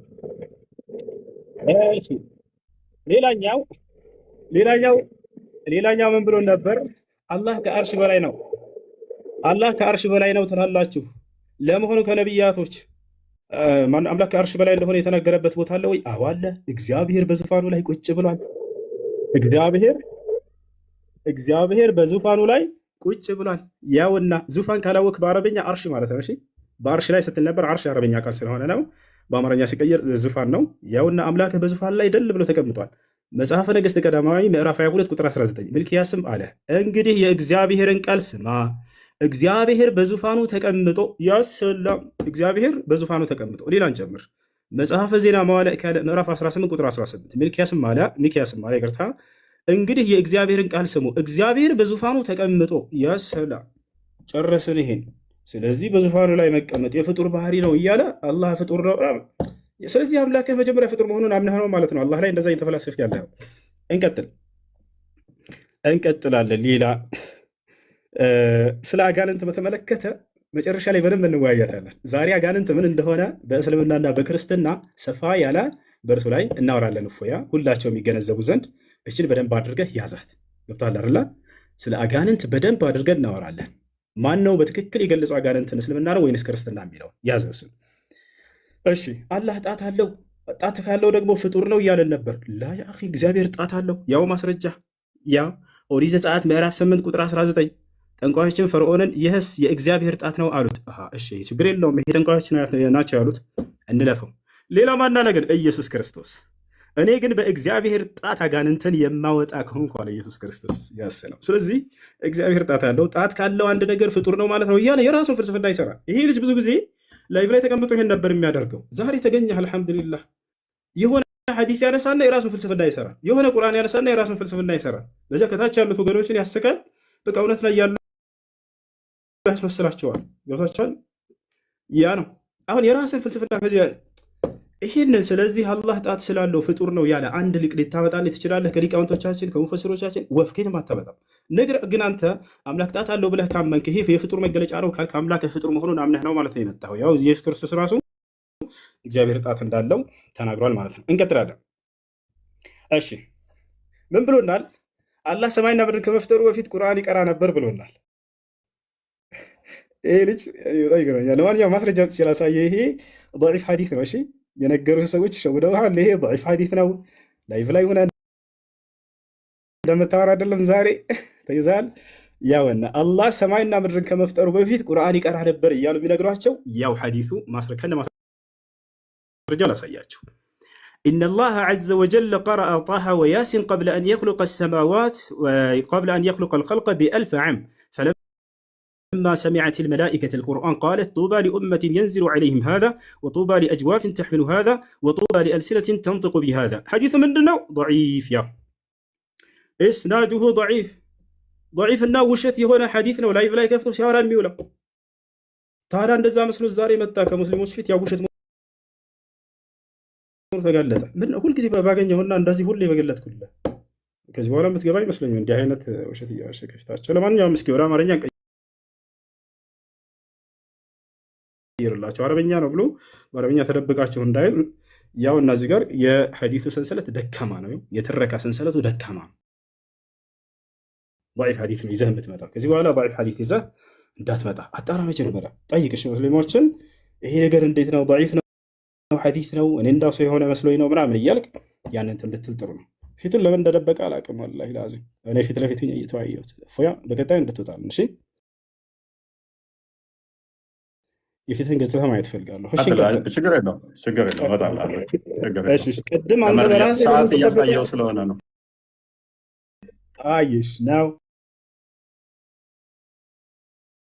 እሺ ተስማማ በቃ እሺ። እና ይህ ነው አላህ ይወርዳል ይለናል። ማን ነው ከነቢያት አላህ ይወርዳል ብሎ ያስተማረ? ያ በደንብ አድርጎ እግዚአብሔር ይወርዳል። ኦሪት ዘፍጥረት ምዕራፍ 11 ቁጥር 5 ያው እግዚአብሔርም የአዳም ልጆች የሰሩትን ከተማና ግንብ ለማየት ወረደ። ምድር ላይ ግንብና ከተማ ለማየት ይወርዳል እግዚአብሔር ያሰላም። ስለዚህ ምን ብሎ ቀደም የሆነ እንትን አስቀምጧል። አላህ ይወርዳል ከተባለ ስለዚህ ፍጡር ነው አለ። ተመልከቱ አላህ ይወርዳል ስለተባለ ፍጡር ነው ያለ አንድ ሙፈሲር አምጣ ብለህ ወፍ የትም አታመጣም። የማን ነው? ያንተ ፍልስፍና። ነገር ግን ይህንን መስፈርት አንተ የፍጡርነት መስፈርት ካደረግከው እግዚአብሔር ፍጡር መሆኑን አምነህ ነው ማለት ነው የመጣኸው። አሁንም ገብቶሃል አይደል? እያንዳንዱ ለምታነሳው ትችት ሁሉ በመጽሐፍህ ላይ ያለፈው ምናልባት አንተ መጽሐፉን ላታውቅ ትችላለህ። ገብቶሃል?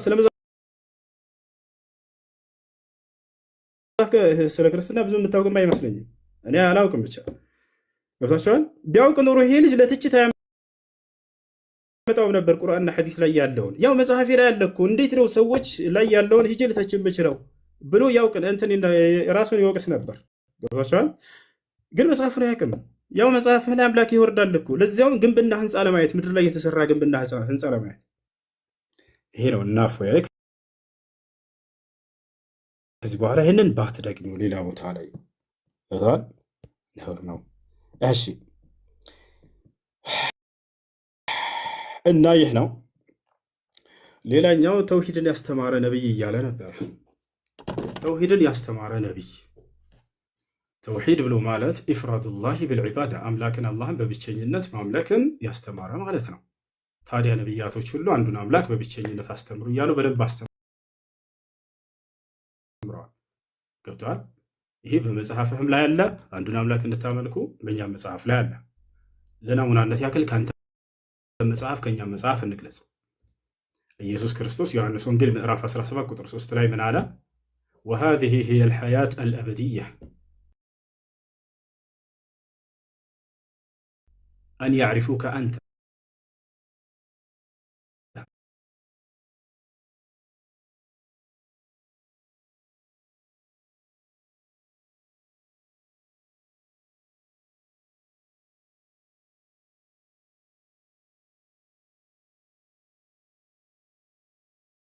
አምላክ አንድም ሶስትም ነው ብሎ ያስተማረ አንድ መጽሐፍ ቅዱስ ላይ በገዛ መጽሐፍህ ላይ ከሌላ መጽሐፍ አልጠይቀም። በገዛ መጽሐፍህ ላይ ከኦሪት ዘፍጥረት እስከ ራዕይ ድረስ አምላክ አንድም ሶስትም ነው ብሎ ያስተማረ አንድ ነብይ ነው ለታሪክ ልታመጣልኛለህ? ሁለት አይደለም አንድ። እሱን ያዘው። ጠይቃለህ እስካሁን ያ አላህ። እሺ ጠይቃለህ።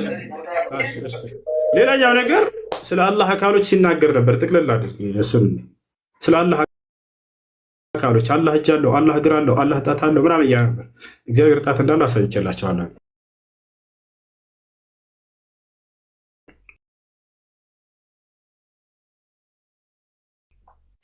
ሌላኛው ምንድነው? እግዚአብሔር እግር አለው ወይ? አዎ እግዚአብሔር በደንብ አድርጎ እግር አለው።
አፌ ላይ ጣፈጠኝ ስምሽ አጠራሩ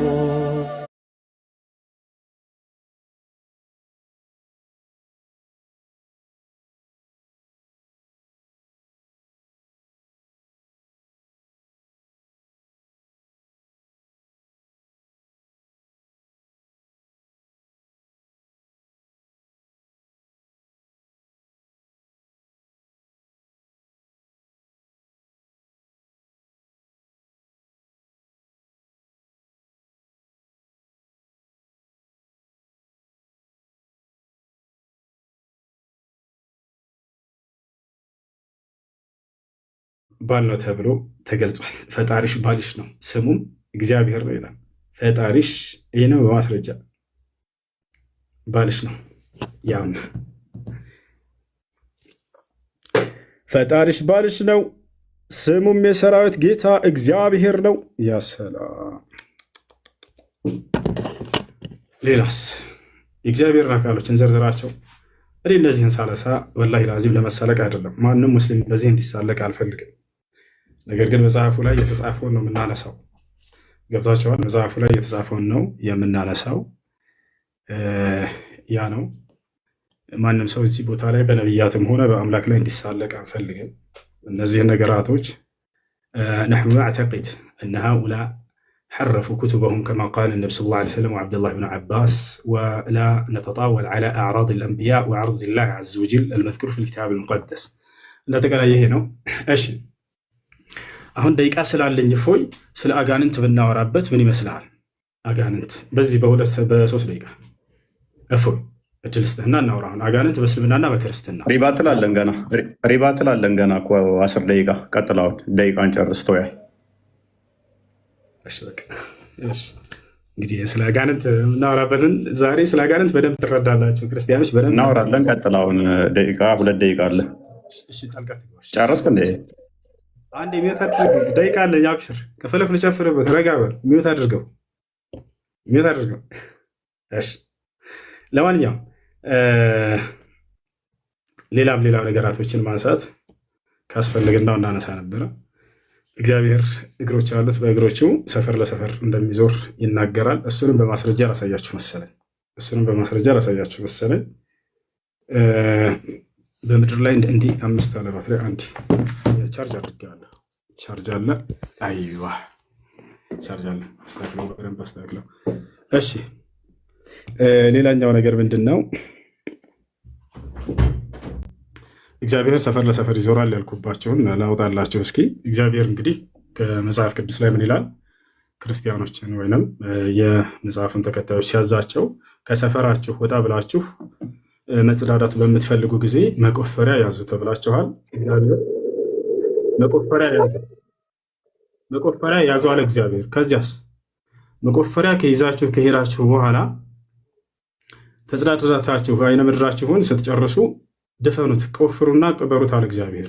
ለምን ከተባለ እኔ ጌታ እግዚአብሔር ሰፈር ለሰፈር ስለምዛወር አለ። እርኩስ ነገር አይቼ እንዳሳልባርከ እንዳልመለስ። አያቸው አለ። ሰፈር ለሰፈር እግሮች አሉት፣ በሰፈር ለሰፈር ይዞራል። ካካካየ ይመለሳል ከዚህ አካባቢ። ቅድም የተገደበ ነው አምላካችሁ ፍጡር ነው ማለት ነው እያለን ነበር። በዚያ ባለበት ቦታ አይገኝም እኮ እግዚአብሔር። እና ላሳየህ፣ ያው ላሳየህ እንዳለ አምላክን ፍጡር ለማድረግ የሄደበት መንገድ አላህን ሙሉ መጽሐፉ ላይ አለ። የሚገርማቸው ላሳያቸው። አንዴ ሳይዘጋብኝ ዘዳግም ያዙ። አንዴ ሳይዘጋብኝ ቶሎ ላሳየው። ሳይዘጋብኝ ማለት ምንድን ነው? ኡስታዝ ገና እኮ ነው። አንዴ ቤት አድርግ ያውና እንዳወጣው ሚዩት አድርግ። ለመጸዳዳት ከ12 ተከታተሉ። ለመጸዳዳት የሚሆንህን ቦታ ከሰፈርህ ውጭ አዘጋጅ አለ እግዚአብሔር። ከዚያስ ከትጥቅህም ጋር መቆፈሪያህን ያዝ። በምትጸዳዳበትም ጊዜ አፈር ቆፍረህ በአይነ ምድርህ ላይ መልስበት። አምላክህ እግዚአብሔር ሊጠብቅህ ጠላቶችህንም በእጅ አሳልፎ ሊሰጥህ በሰፈር ውስጥ ስለሚዘዋወር በመካከልህ አንዳች ነገር አይቶ ከአንተ እንዳይመለስ ሰፈርህ የተቀደሰ ይሁን። አላሁ አክበር። እግዚአብሔር ካካካክታችሁ ወይም ተጽዳርታችሁ በዚያ አካባቢ ላይ አልመጣም አለ። በቃ የዚያ ቦታ የማይገኝ ከሆነ የተገደበ ነው። የተገደበ ከሆነ ፍጡር ነው፣ የተገደበ ነው ማለት ነው። ጨርሳል። 10 ደቂቃ ይታያል። ይታያል። ብትመጣ በቪዲዮ ደቂቃ አለን። መረጃ ላሳየ ነው። ተረጋጋ። እንወጣለን። አይዞህ። ያ ደቂቃ አንተ ነህ እኮ ያሳስከን። መልካም። ቅድም ጀምሬ ነው ያቆምኩት። እግዚአብሔር በምንም በማንም አይመሰልም። በደንብ አስተውሉ። በምንም በማንም እንደዚህ በቦዲ ፓርቶች አይመሰልም። እግዚአብሔር ቦዲ ፓርቶች አሉት ተብሎ እጅ፣ ጣት፣ እንደዚህ አይነት ነገሮች ተከፋፍለው የፍጡራን መገለጫ የሆኑ ለፈጣሪ አሉት ብለን አናምንም። ነገር ግን በመጽሐፍ ቅዱስ ላይ ግብረ አካላት የሚባሉ አሉ። በግብረ አካላት ተገልጸዋል። እሱ ያመጣው ምንድነው? እሱ መጽሐፈ ሜላድን ጠቅሷል። ምዕራፍ 10 ላይም አለ። እንዲሁም ደግሞ ሰለስቱ ምዕት ላይ ብሎም ጠቅሶታል። እነኝን ነው የጠቀሳቸው። እነኝን እጠይቅሃለሁኝ ና ተመለስ። እነኝን ከሶርሳቸው ታመጣለህ ማለት ነው። ታመጣታለህ፣ ከሶርሳቸው ታመጣለህ ማለት ነው። እነኝን ከሶርሳቸው ቀጥታ ታመጣለህ። አትናቴዎስ ግን በደንብ አስተውል። አትናቴዎስ ይህንን እንዳላለን ያሳይሃለው ማለት ነው። አትናቴዎስ አላለም። ልክ እኛ እናንተን ስንጠይቃችሁ አረብኛውን አምጣ ወይንም እንደዚህ እንደምትሉት አንተም ኦሪጂናሉን ታመጣለህ ማለት ነው። ቅዱስ አትናቴዎስ እንደዛ አላለም። ቅዱስ አትናቴዎስ እንደዛ እንዳላለ ላሳየ። ሰለስቱ ምዕት የተጠቀሰው ከዛ ስለሆነ ስህተት ነው አንተ የጠቀስከው። ቅዱስ አትናቴዎስ እንደዛ ስላላለ ማለት ነው። ለእግዚአብሔር ፊት፣ ኋላ፣ ጀርባ አይነገርለትም፣ የሚነገርለት ስላልሆነ ማለት ነው። ስለዚህ አትናቴዎስ ብሏል ተብሎ በአትናቴዎስ ላይ የተነገረው ያንኛው መረጃ እንድታመጣ እንጋብዛለን ማለት ነው። ለምሳሌ እዚህ ጋር ላሳየ ይታያል ብዬ አስባለሁ። አይን የመስሚያ አካል አይደለም? ጆሮ የኋለኛው የመስሚያ አካል አይደለምን? እነሆ ደረት አይደለምን? እንደገና አንገትም እግርም አይደለም? ነገር ግን እያንዳንዱ የራሱ ስራ አለው። አንዱ ነጠላ ሰውነት ከነዚህ ክፍሎች የተገነባ ነው። ይህ ለአምላክ የሚሰጥ ከሆነ የሚከተሉትን ያመጣል። አንደኛ ከላይ እንዳየ ነው እርሱ ራሱን አይመስልም ያሰኛል። ሁለተኛ ተፈጥሯዊ በሆነ ሁኔታ የአካል ክፍሎች እንደሚከፋፈሉ እርሱንም እንደገና እንዲከፋፈል እናደርገዋለን ይላል። በመሆኑም እግዚአብሔር የአካል ክፍሎች አሉት ማለት ተገቢ አለመሆኑን ይልቅ ያትታል። እኛ ጋር ያሉ የአካል ክፍሎች ለእግዚአብሔር ሰጥቶ መናገር ወይንም ለእግዚአብሔር አካሉን ከፋፍሎ አይኑ የሆነ የአካል ክፍሉ፣ ጆሮ የሆነ የአካል ክፍሉ ነው፣ እጁም የሆነ የአካል ክፍሉ ነው እያል ልንከፋፍለው አይገባም። ማን ያለው? አትናቴዎስ። ይታያል።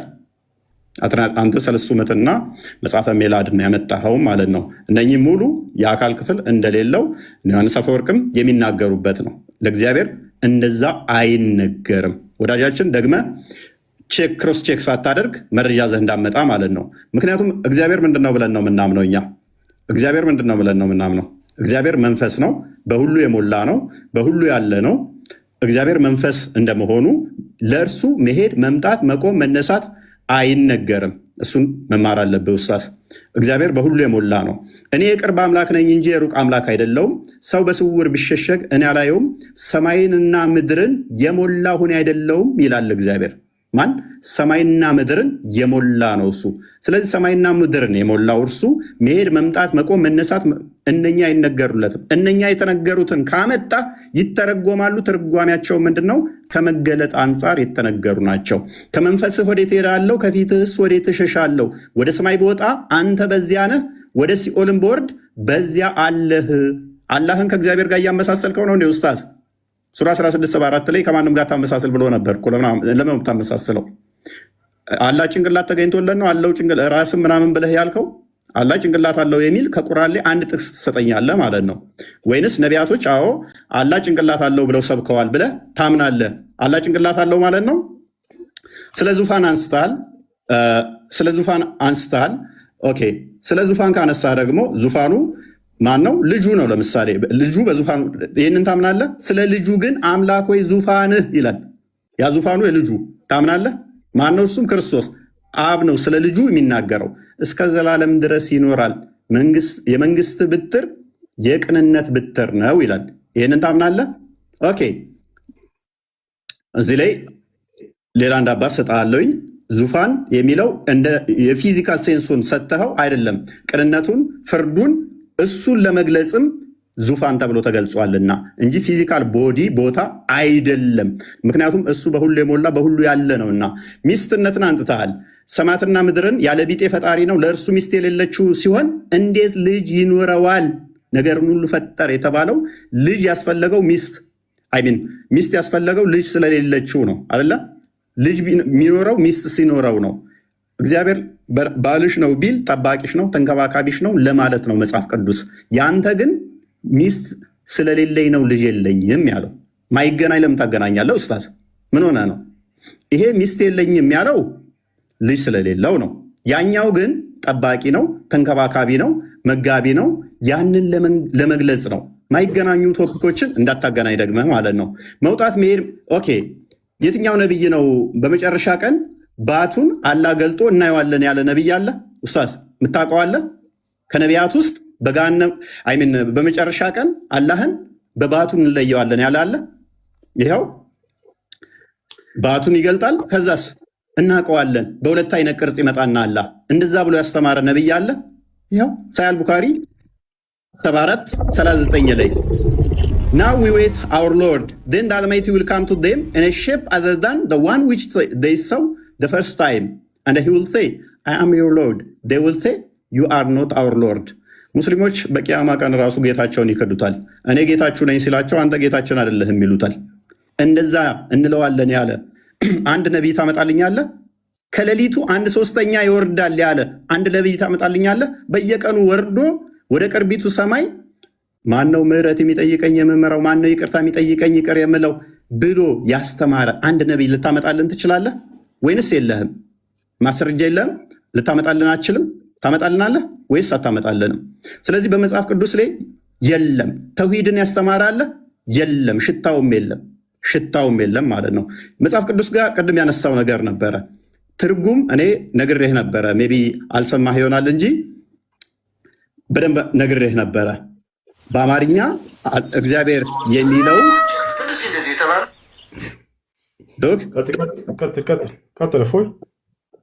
አዳምጥ። እግዚአብሔር የተባለው ማን ነው? እሱ የሚለውን አንዴ አዳምጥ። እግዚአብሔር ማን ነው የሚለውን ቅድም አሳይቼ ነበረ ካስታወስክ። እግዚአብሔር የሚለው እግዚ ማለት ጌታ ማለት ነው። ስለዚህ እግዚአብሔር ስንል እኛ የዓለማት ጌታ ወይንም የህዝቦች ገዢ እያልን ነው። ምክንያቱም እኛ በቋንቋ ውስጥ የምንደበቅ ስላልሆን ይተረጎማል። ወደ ተለያዩ ሀገራት ቋንቋ ይተረጎማል። እንደናንተ ከአረብኛ ውጭ ከወጣ ማይተረጎም ነው ብለን አናምንም። ሌላኛው ቁርአን ያላ ቃል ነው ብለህ ታምናለህ። ምታምን ከሆነ እኔ ያላመጣሁትን ዳኢፍ ነው ብለሃል። እኔ አልጠቀስኩም። እሱን ጥያቄ ነው የጠየቅኩህ። ለምሳሌ እቺ አሊፍ ላሚም ያላህ ቃል ከሆነች በደንብ አስተውል። ዳኢፍ የምትለው እኔ ሀዲስ ነው የጠቀስኩብህ። እችን ነው የጠቀስኩብህ። አሊፍ ላሚም ያላህ ቃል ከሆነች አላህ ቃል ንግግር የሚናገር ከሆነ እችን ተናግሯታል ፍጥረትን ከመፍጠሩ በፊት ወይንስ ፍጥረትን ሲፈጥር ነው እችን የተናገራት? ስለዚህ አላህ ከባህሪያቱ ኤክሰርሳይዝ ያላደረገው ፍጥረትን ሲፈጥር ብቻ የሚያደርገው ባህሪ ነበረው ማለት ነው። ፍጡር ያልሆነ ነገር ግን ፍጡር የሚያስፈልገው ነው ማለት ነው። አላህ ለመናገር ፍጡር ያስፈልገዋል። ፍጡርን ካልፈጠረ አሊፍ ላሚም ብሎ መናገር አይችልም ነበር ማለት ነው። ይችላል ካልክ ፍጥረትን ከመፍጠሩ በፊት አሊፍ ላም የሚል ነበር። እንዲሁም ደግሞ ሴቶቻችሁ ለእናንተ እርሻ ናችሁ የሚለውንም ይናገር ነበር። ለምሳሌ ይህንኛው ላይ በል ሚል የለውም። ይህንን አላህ አስቀድሞ ብሎታል አላለውም? ለጅብሪል ከመናገሩ በፊት በአላህ ስም እጅግ በጣም ሩሩ በጣም አዛኝ ምስጋና ለአላህ ይገባው ምናምን እያለ የሚለው ይህንን ለጅብሪል ሲነግረው በቃል ነው ወይንስ አይደለም? በቃል ከሆነ ስለዚህ ያ ቃሉ ፍጥረትን ሳይፈጥርስ ብሎት ነበር አልነበረም? ምክንያቱም አስቀድሞ ካላለው በደንብ አስተውል፣ ፍጥረት ይፈልጋል ማለት ነው። የአላህ ቃል ፍጥረት ይፈልጋል። ወይንም አላህ ባህሪውን የሚገልጸው ልክ ፍጥረት ሲኖር ብቻ ነው። ፍጥረት ከመኖሩ በፊት ይሄ የለም ነበር ማለት ነው። ቃሉ ምንም ሚውት ነበር ማለት ነው። ምንም አይናገር ነበር ማለት ነው። ወይንስ ፍጥረትን ከመፍጠሩ በፊት ይናገር ነበር ብዬ ቁርአንህን ነው እንጂ የጠየቅኩህ ሐዲስ አልጠየቅኩም። ደግመህ ሐዲስ እዘህ እንዳመጣ ማለት ነው። ተሳስተህ ሐዲስ እዘህ እንዳመጣ። ሌላኛው እግዚአብሔር 3 ነው ብሎ የሰበከ ምናምን ብለሃል። እኛ እግዚአብሔር 3 ነው ብለን አናምንም። ተሳስተሃል ኡስታዝ። እኛ እግዚአብሔር 1 ነው ብለን ነው የምናምነው። በመጀመሪያ እግዚአብሔር ሰማይና ምድርን ፈጠረ። ኤሎሄ የሚለው ፕሉራሊቲን ያሳያል። እኛ እግዚአብሔር አንድ አምላክ አለ ብለን ነው የምናምነው። ዘዳግም ላይ ምዕራፍ 6 ላይ እንደሚናገረው ሉክ ያ አንዱ እግዚአብሔር ስማ እስራኤል ሆይ አምላካችን እግዚአብሔር አንድ ነው ይላል። ይሄ አንዱ እግዚአብሔር ለፍጥረታት ሁሉ አባት የሆነው እንጂ አንተ አላህ የምትለው ጭንቅላት የሌለው ባቱን ገልጦ የሚያሳየውን አላህ አይደለም። እሺ እንግዲህ ያው ከዚህ በኋላ አንድ 10 ደቂቃ ነው ያወራለሁ መሰለኝ። እፎይ ጨርስ በቃ አለች ሰከንድ። ኦኬ አሁን ስንት ደቂቃ? 10 ደቂቃ አለ። ይቀጥል። እሺ ጨርስ። ኖ አንተ ነህ እንጂ ያለ እኮ ማለት ይጀምር ብዬ ነው። ይጀምር ያንተ አልጨረሰም። ኦኬ ሳልጨርስ ነው እንዲያስቆምከኝ። ይቅርታ። እሺ መጨመር ትችላለህ። አንድ ደቂቃ በቃ ጨምር። ይቅርታ ጨምር። ኦኬ አልጨረስኩም ነበረ። ያው አልጨረስኩም። ኦኬ እሺ እንትን አለኝ መስሎኝ ነበር።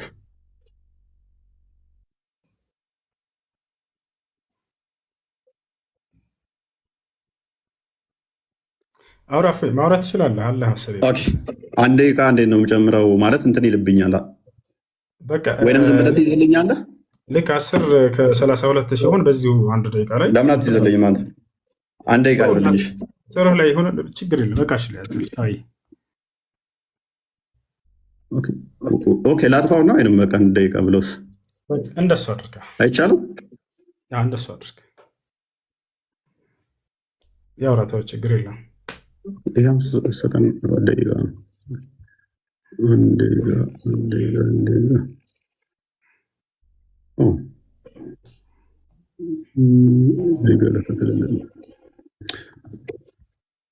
በቃ እዚሁ ላይ አንድ ደቂቃ ሲሞላ እንትን እለዋለሁ። ይታያል?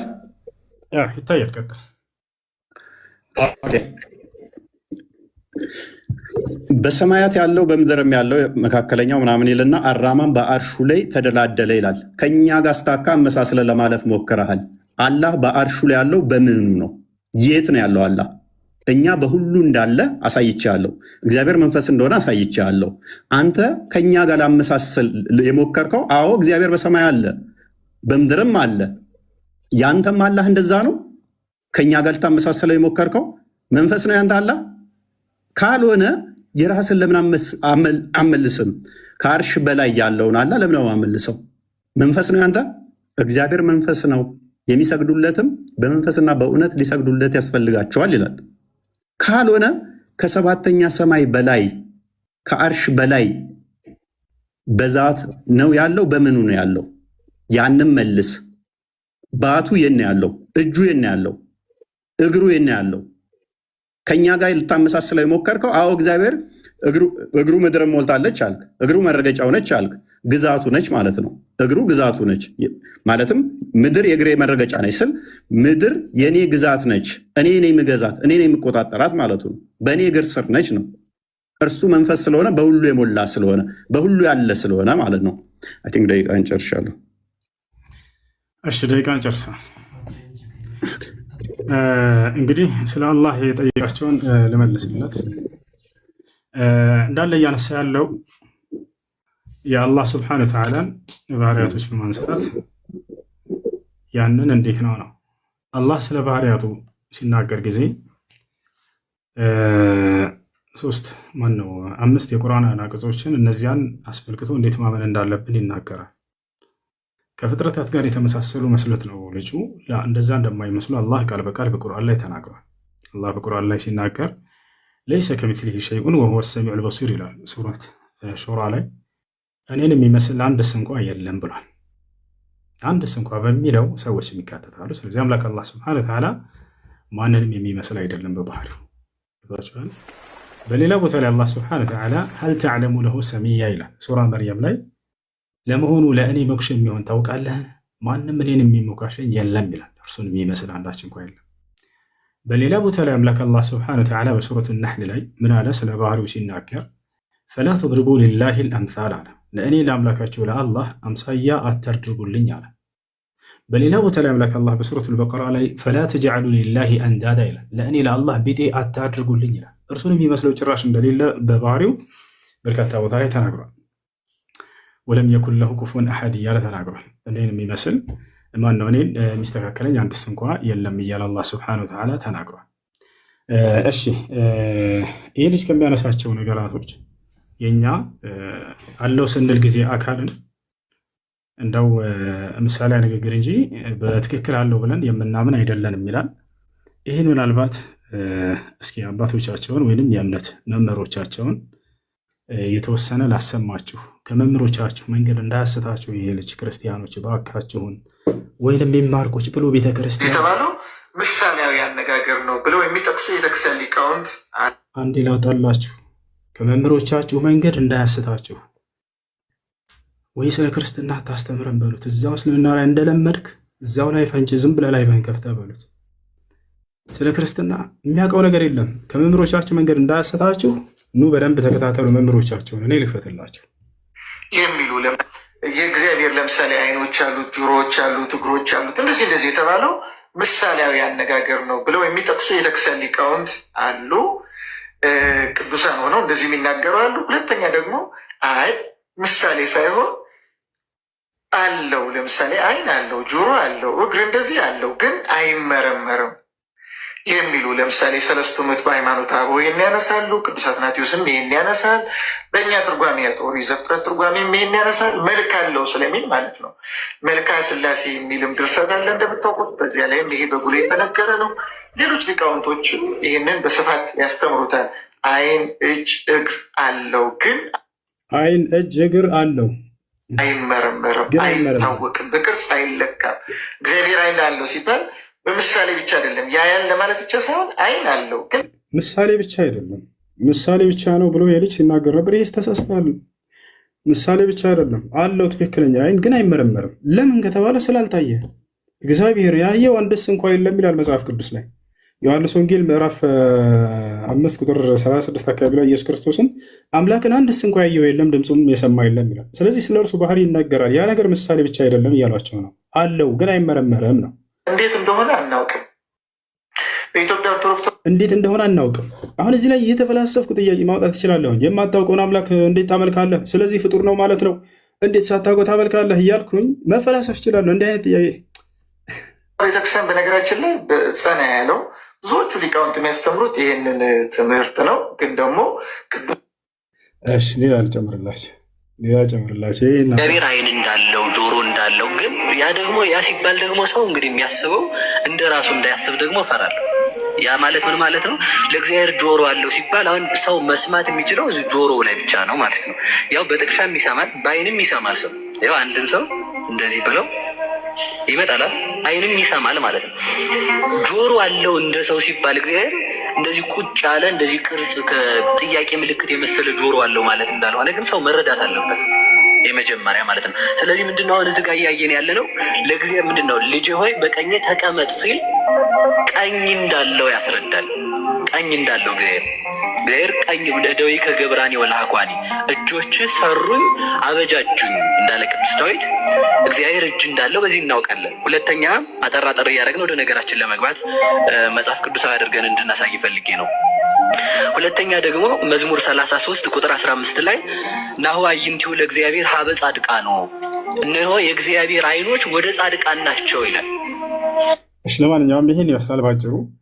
ከተጻፈ ነገር አሳየን እያሉ ነው ኮሜንት ላይ ክርስቲያኖች። ያንንም ልክ እንዲሁ እናሳያችኋለን። እንግዲህ በጥቅሉ ምን መሰላችሁ፣ አለው እጅ አለው እግር አለው ምናምን ተብሎ የተገለጠውን ይሄ ልጅ ምሳሌያዊ ነው እንጂ በቃ እያለ እየተናገረ ነበር። ላ አይደለም፣ ምሳሌያዊ ብቻ ሳይሆን ትክክለኛ ይሆን አለው ግን አይመረመርም ነው። በቃ ያው እዚህ ጋር የኦርቶዶክሳዊ ነገረ ሥላሴ ይላል። ምን ይላል? ሶስተኛ ደግሞ እግዚአብሔር እኛ ጋር ያሉ መልኮች ሁሉ አሉት። አላሁ አክበር።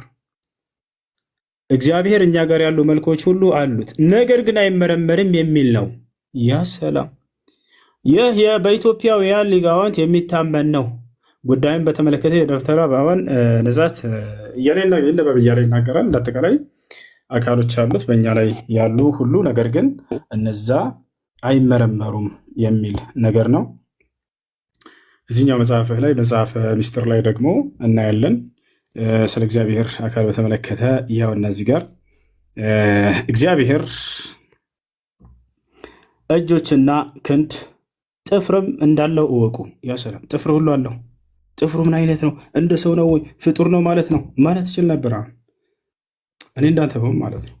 ያ ግን አንተ አምላክ አላህ ላይ ልታነሳ የምትፈልጋቸው ነገራቶች ከዛ በተለየ መልኩ በጣም በርካታ የፍጡር መገለጫዎች አሉት ማለት ነው። ጥፍሮች እንዳሉት እወቁ ይላል።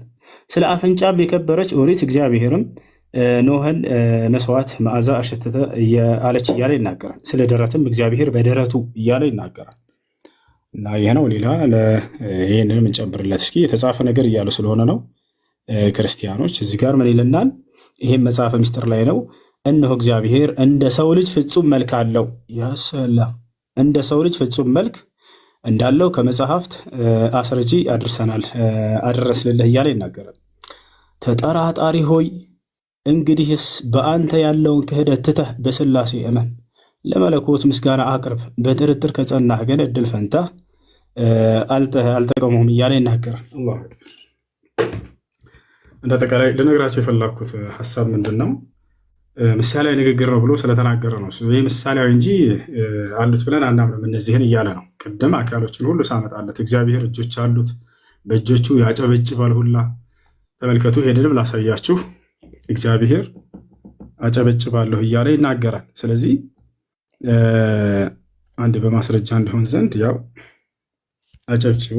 ያው እነዚህ ጋር ይላል እኔ ደግሞ በእጄ አጨበጭባለሁ መዓቴንም እጨርሳለሁ፣ እኔ እግዚአብሔር ተናግሬአለሁ። አላሁ አክበር። እግዚአብሔር እጆች አሉት፣ በእጆቹ ያጨበጭባል።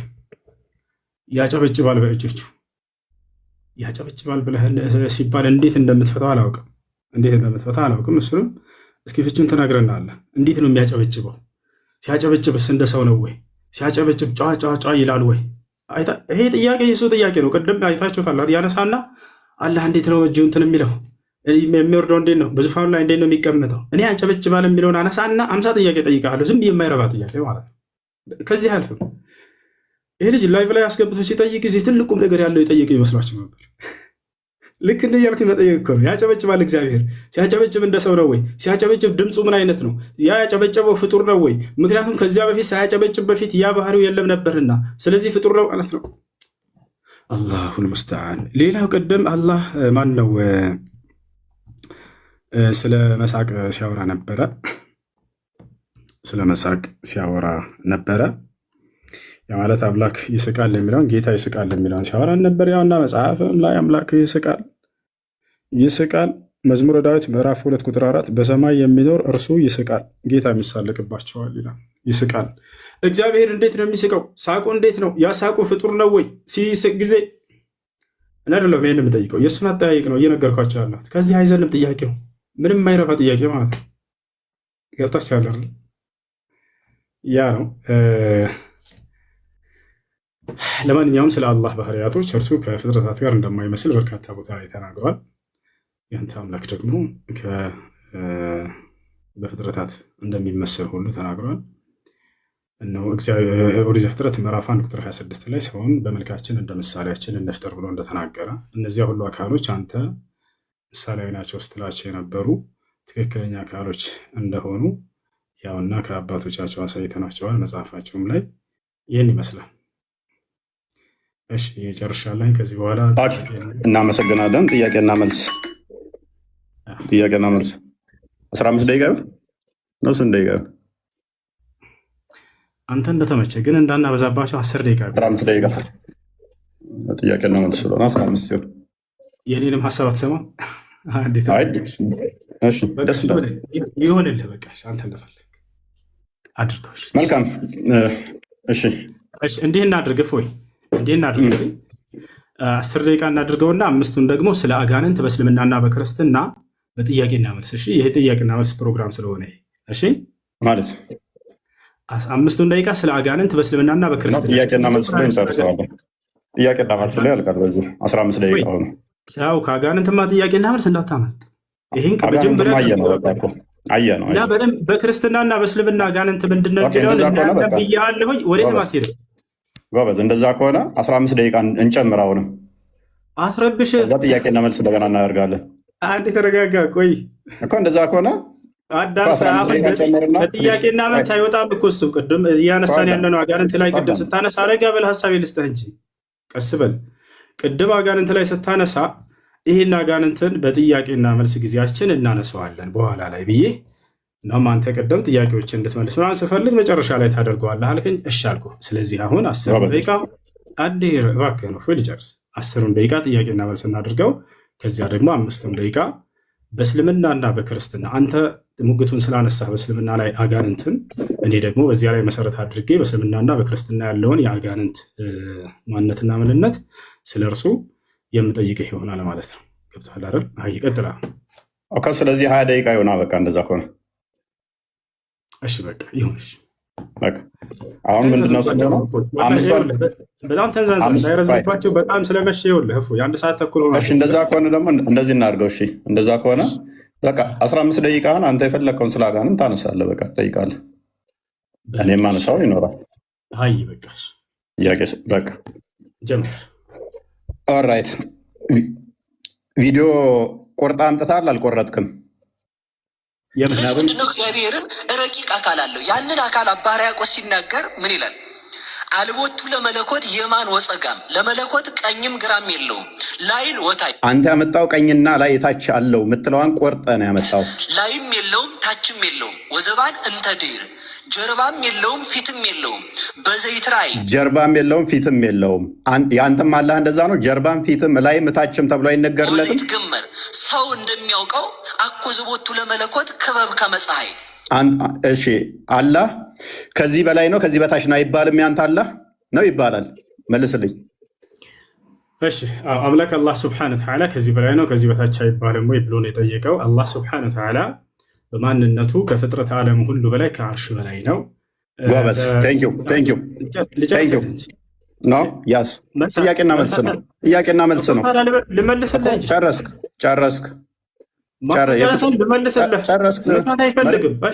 ጨረስክ ጥያቄና መልስ እኮ ነው። ስለዚህ የነቢያቱን አስተምሮ ጋር አይመሳሰልም፣ ካመጣው ቪዲዮ ጋርም አይመሳሰልም።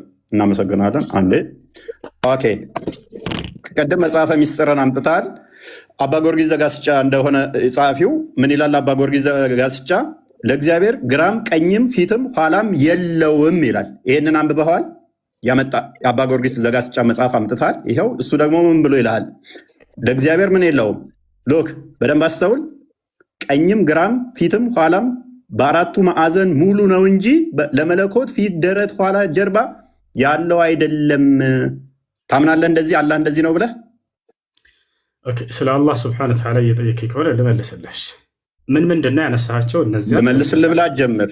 የጠየኩህን አላህን እንዲህ ብለህ ታምናለህ ወይ? የእኛ ነቢያት አንተ ያመጣኸው መጽሐፍ ይኸው ባመጣኸው እመታሃለሁኝ።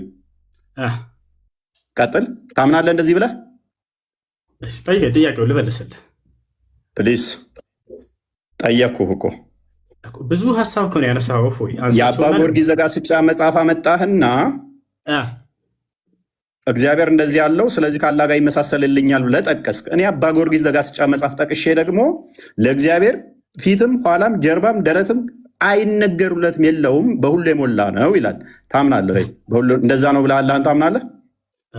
አምላክ አላህ ስብሐነሁ ወተዓላ ፊት አለው ወይ ብለህ ጠይቀሃል። አዳም አዎ አላህ ስብሐነሁ ወተዓላ ፊት አለው ብዬ አምናለሁኝ። ማስረጃ ቃለ ስብሐነሁ ወተዓላ አታቋርጥ። ቆይ ወየብቃ ወጅሁ ረቢከ። አላቋረጥኩም። ሌላ ወሬ አታውራ። ስለዚህ እንደዚህ ታምናለህ ወይስ አታምንም? ምክንያቱም አቋርጠው ምንድነው? ያልጠየቅኩህን እየመለስክ ስለሆነ ያልጠየቅኩህን አትመልስ። እየመለስኩልህ ነው። ያልጠየቅኩህን አትመልስ። ስጠይቅ ልታድር ነው። ደቂቃውን ልቀቀው። ያልጠየቅኩህን አትመልስ።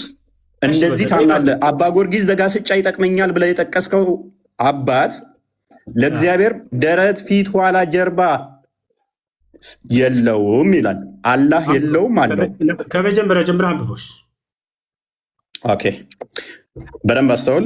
ላነብልህ ስለሆነ ሰዓት አላስጀምርልህ። ምክንያቱም እንትን እያልክ ስለሆነ ምክንያቱም ጠይቄሃለሁ። አቀደም ጠይቄ ላለመመለስ ሰዓትህን አታቁም። እኔ በምጠይቅህ ጊዜ አንድ ሰዓት አላቆምም። ያው ሰዓትህን አታቁም። አስከትለው ለምንድነው መሰለ ማቆመው? ጥያቄውን እየደገምኩ ስለሆነ ጠይቄ ቅድም ደቂቃው ስለሄደ አይደለም። ላመጣው ማስረጃ የራስ እንደዛ ከሆነ መልስ። እሺ መልስ። አባ ጊዮርጊስ ዘጋስጫን ስለጠቀስክ አባ ጊዮርጊስ ዘጋስጫን ጠቅሼብሃለሁ። አላህ እንደዚህ ነው ወይ? የኛ አምላክ የነቢያቱ እንደዚህ ነው ብዬ አምናለሁ። ታምናለህ አንተ? ወይንስ እጅ እግር ባት ፊት ኋላ ቀኝ ግራ በፍጡራን የሚካበብ which means ቀኝ ያለው ግራ ያለው ፊት ያለው ላይ ታች ተብሎ የሚነገር ነው? ወይንስ አባ ጊዮርጊስ ዘጋስጫ እንደተናገረው በፊቱ ደረት በኋላውም ጀርባ ያለው አይደለም ብለህ ነው አላህ የምታምነው? እሺ ይሄን የጠቀስኩት አንደኛ አላህ አለው ብዬ አይደለም። ገብቶሃል አይደለ? ቅድም እኔ የጠቀስኩህን መልስ፣ የጠየቅኩህን ብቻ መልስ። ያልጠየቅኩህን የጠየቅ ነው። ቅድም እንዲህ ብለህ ነበር። አንተ አምጥተህ እኔ ጋር ብቻ ለምን ትላለህ? እናንተ ጋር አለ ብለህ ልታመሳስል ሞክረሃል። አባ ጊዮርጊስ ዘጋስጫን መጽሐፍ ጠቅሰህ እኔም ይኸውልህ እዛው ላይ እየሞገጥኩ አልሞከርኩም። ጎበዝ። ስለዚህ ከእኛ ጋር አይመሳሰልም። ያንተ አላህ እጅ እግር ላይ ታች ተብሎ ፊት ኋላ ተብሎ ይነገርለታል። የፍጡር ባህሪ ነው። እሺ ወደ ቀጣይ እንለፍ። ምክንያቱም ወደ ቀጣይ ደቂቃውን ይዞ ይጠይቀኛል። ምክንያቱም ደቂቃ የሚይዝብህ ምንድነው? ጥያቄው ላይ ድገምልኝ ስላልከኝ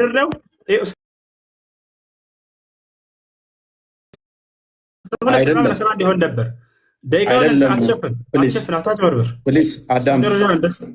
ደቂቃውን እንትን በልና አውራውን ጠይቅ። አሁን በደንብ አዳምጥ። አሁንም ቅድም የመምህር ዮሐንስ እንትን አምጥተህ ነበር፣ ቪዲዮ አምጥተህ ነበረ። ለምን መጽሐፋቸውን አታነብም? እች መጽሐፍ አይታታል፣ የእሳቸው መጽሐፍት ነች። ለምን መጽሐፋቸውንም አታነብም? ዝም ብለህ ቪዲዮ ቃርመህ ከመመጣ መጽሐፋቸውን ለምን አታነብም?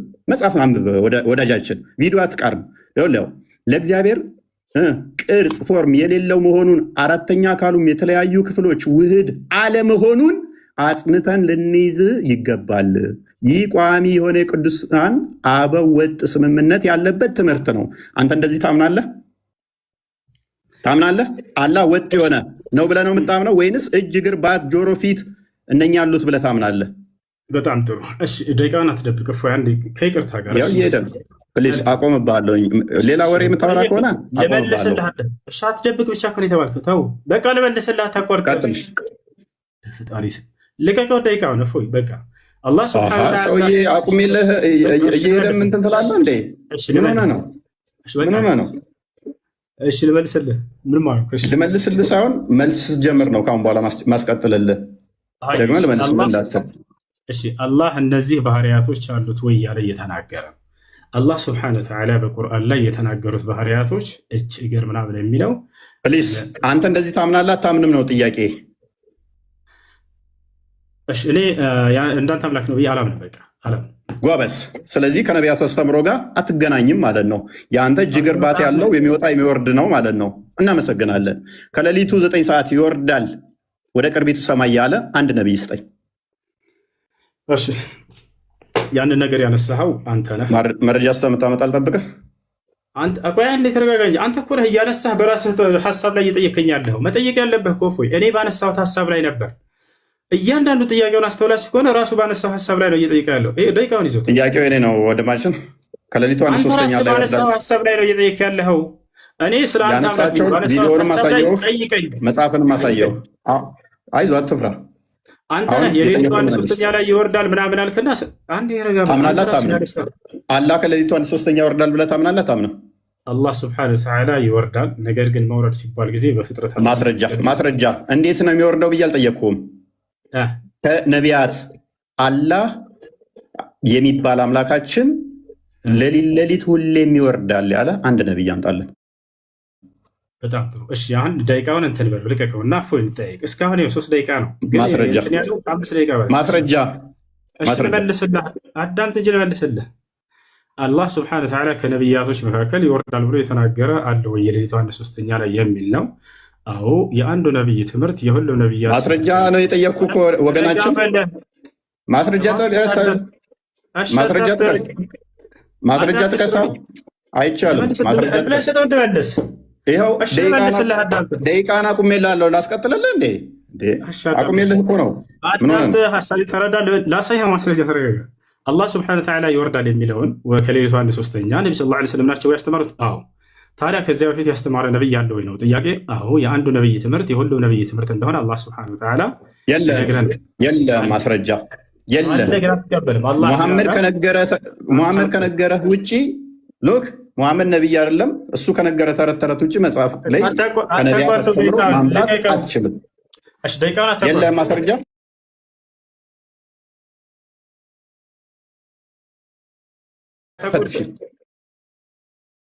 ማስረጃ አዳምጥ ረጋ ብለህ ላወጣልህ ነው እኮ ማስረጃ ክፈታ አሳየን። ጎበዝ የአንዱ ነብይ ትምህርት የሁሉም ነብይ ትምህርት እንደሆነ አላህ ሱብሓነሁ ወተዓላ ማስረጃ ክፈት እኮ ላሳይ ነው። ረጋ እኔ ሙሐመድን ተረት ተረት አይደለም ያልኩ ከነቢያት ከሌ የሚባለው ነብይ ከሌሊቱ ሶስተኛ ይወርዳል ያለ ማስረጃ ይሄን ቃል ተው። እፎይ ተረጋጋ እኮ ማስረጃ አንጣ። ተረት የሚባለው ለመረጃ ሲወራ ነው። በፈጣሪ ስም እሺ ረጋ በል ልመልስልህ።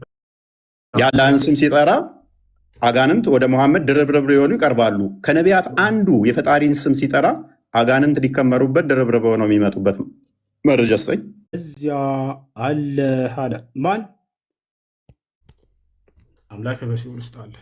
እናመሰግናለን። የነቢያት አስተምሮ ነው እስልምና ብሎ እግዚአብሔር በሁሉ የሞላ በሁሉ ያለ እንደሆነ ነገረን ማለት ነው። ሲኦል የሚባለው የእግዚአብሔር በረከት የሌለበት ረድኤቱ የተለየው ቦታ ማለት እንጂ እንዳንተ ይህንን ስለማታቅ እግዚአብሔር በሆነ ቦታ ላይ ያለ በሆነ ቦታ ላይ የሌለ ብለን አናምንም። አዳምጥ። ኦኬ አላህ ከደጃል ጋር በምን እንደሚለያይ ነብይህ ምን ብሎ ነው የተናገረው? እሺ ከደጃል ጋር እንደሚለያይ በሚለያይበት ምናምን ብለው እንደሱ ብሎ አይደለም የተናገሩት። እሺ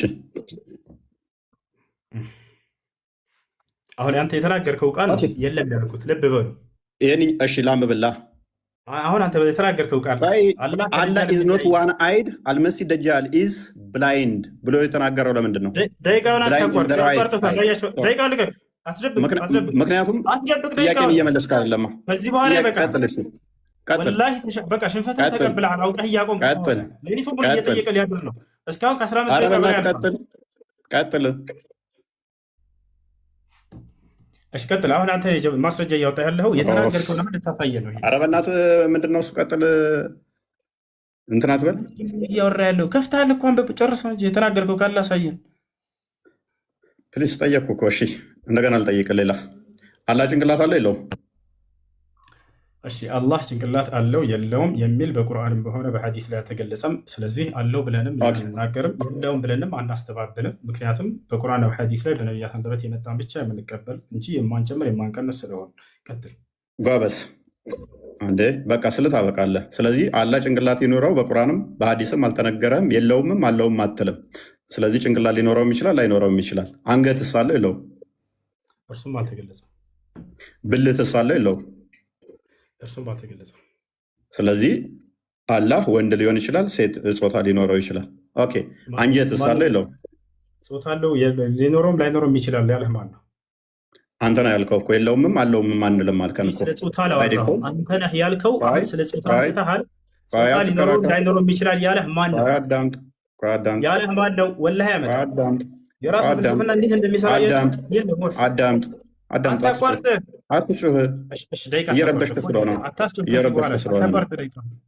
ስለዚህ ቆይ አዳምጥ። እሺ አምላክ ጭንቅላት ይኑረው አይኑረው አታውቅም? ቆይ አምላክ ጭንቅላት ይኑረው አይኑረው አታውቅም? አንገት ይኑረው አይኑረው አታውቅም? ብልት ይኑረው አይኑረው አታውቅም? የምታመልከው ጎበዝ። ኦኬ ስንት እግር አይሚን ስንት ጉልበት አለው የለውም? አልተገለጸም። ባትስ አለው የለውም? አለ። ስንት ባት ነው ያለው? ባት ተብሎ ነው የተገለጸው፣ በቁጥር አልተገለጸም። ኦኬ ባት ማለት ምን ማለት እንደሆነ አስረዳኝ። ባት ማለት እንዴት ብሎ ነው የጠየቀው? የፈጣሪ መገለጫዎች አይመረመሩ። አላህ ስብሐነሁ ወተዓላ ስለ ራሱ ባት ምንድን ነው? ባት ምንድን ነው? ባት ነው። ባት ምንድን ነው? ባት ነው አይለኛል። ጥያቄ እኮ እየጠየቅኩ ነው። ባት ነው ይለኛል። ባት ምንድን ነው? ባት ምንድን ነው? እጅ ምንድን ነው ተብሎ ይጠየቃል። አላህ ስንት እጅ አለው? አላህ ስንት እጅ አለው? አላህ ስብሐነሁ ወተዓላ 2 እጆች አሉት። ኦኬ ቀኝና ግራ ነው ወይንስ ቀኝ እጅ ብቻ ነው ያለው? ቀኝና ግራ። ኦኬ ስለዚህ ዳይሬክሽን ዳይሜንሽን አለው ማለት ነው። አላህ የፍጡር ባህሪን እንደሚያካብበው እየነገርከኝ ነው። እናመሰግናለን። እንደሱ ብሎ የተደጎመ አንድ ሰው አዳምጥ፣ ተረጋጋ። ኦኬ እጅ ማለት ምን ማለት ነው? እጅ ማለት እጅ ነው። መልስ ይሄ ነው። ስለዚህ እጅ ማለት እንደዚህ ይሄ የምታየው እጅ ነው። ያለህም እንደዚህ እጅ አለው አይደለም? ማስረጃ አይደለም። ምንድን ነው እጅ ማለት እጅ ነው የምትለኝ ምንድን ነው ታዲያ? አምላክህን አታውቀውም? ጠየቀኝ። ከዚያ በኋላ ገለጽከው። እንደዚህ እንደምታየው ምንድን ነው? አታቋርጥ ደቂቃ። አምላክህ ምንድን ነው? እሺ አታቋርጥ ደቂቃ። መልስ። አይ ተጠየቅከው አታቋርጥ እንጂ ታዲያ እያወራን እኮ ነው። እፎይ ታዲያ የጠየቅኩህን አመልስም እኮ ምን ላድርግ? ልመልስልህ እኮ ነው። አዳምጥ። ይኸውልህ አታቋርጥ ደቂቃውን። ከዚህ በኋላ ስለ ደቂቃ አታስወራኝ እባክህ። ተው በቃ ደቂቃውን ትታ ያንተ ነው አይደለ? አይዞህ ቀጥል፣ በርታ። ሀራም ሽሪክ ለመልስልሽ ነው። በደንብ አድርጎ አብራራው። ምን አለመሰላችሁ? እጅ ስትል ጊዜ እንደዚህ አይነት እጅ እንደኔ እጅ ነው ወይ እንደዚህ እጅ ነው ወይ አለ። ላ አይደለም አልኩኝ። ገብቶሃል? ማስረጃ ቃለ በፈጣሪ ስም እኮ ጠየከኝ አይደለ? አዳም ተመልሰልህ። እንደኔ አይነት እጅ ነው ወይ ብሎ አሳየኝ። ጥሩ ምሳሌ አመጣልኝ። አይደለም እንደኔ ብዬ አልጠየቅኩም። እንደኔ ብዬ አልጠየቅኩም። እንደዚህ ይሄንን ያልኩህ ምንድነው? እጅ ነው እጅ ስትለኝ እጅ ይሄ ነው ምንድን ነው? እፎይ ደቂቃ አታቋርጥ እባክህ፣ አትንካው። ዝም ብለህ የምታወራ ከሆነ አቆመዋለኝ። ዝም ብዬ እያወራህ አይደለም፣ ለጠየቀህ ጥያቄ እየመለስኩልህ ነው። እፎይ ከሀያ ደቂቃ በላይ ጎበዝ። እሺ ቀጥል። እጅ ምንድን ነው? አዎ እጅ ብሎ ሰውዬው አብራራው። ምን አለ? እንደዚህ አይነት እጅ ነው ወይ አለ። ያልጠየቅኩህን አትመልስ። የኔን ተወኝና እጅ ምንድን ነው አላህ እጅ አለው ስትል ተበላ። ያልጠየቅኩትን አለ። ወላሂ ጠይቃል፣ እየሰማሁ ነበር። እጅ ማለት ምን ማለት ነው? ያላህ እጅ ማለት ምን ማለት ነው? መልስልህ። እንደዚህ አይነት እጅ ነው ወይ ብሎ በደንብ አድርጎ አገኘሁት። በቃ አሁን ልመልስልህ፣ አዳምጥ። አሁን ልመልስልህ። መለስክ ስላልሆነ ጊዜ ይሻላል። ማስረጃ ልስጥህ እያልኩህ እኮ እምቢ አልክ። ምን ላድርግህ? ምንድን ነው የምትሰጠኝ? እሺ ደቂቃ ልቀቅ። የተገጣጠሙ ናቸው ወይንስ የተነጣጠሉ? አልተገለጸም እርሱ አታውቀውም። ስለዚህ ለየብቻ የተበታተኑ የተለያዩም ሊሆኑ ይችላሉ ማለት ነው። ማን ነው እንደሱ ያለ? አልተገለጸም። አላውቅም አልከኝ እኮ አንተ ራስህ። አንተን እየጠየቅኩህ ነው። ማን ነው እንደሱ ያለ? አንተ ራስህ አላውቅም አልከኝ እኮ። መዳፍ አለው የለውም? መዳፍ አለው የለውም? አልተገለጸም። አልተገለጸም። እርግጠኛ? ስለዚህ ያልጠየቅኩህን አትመልስ።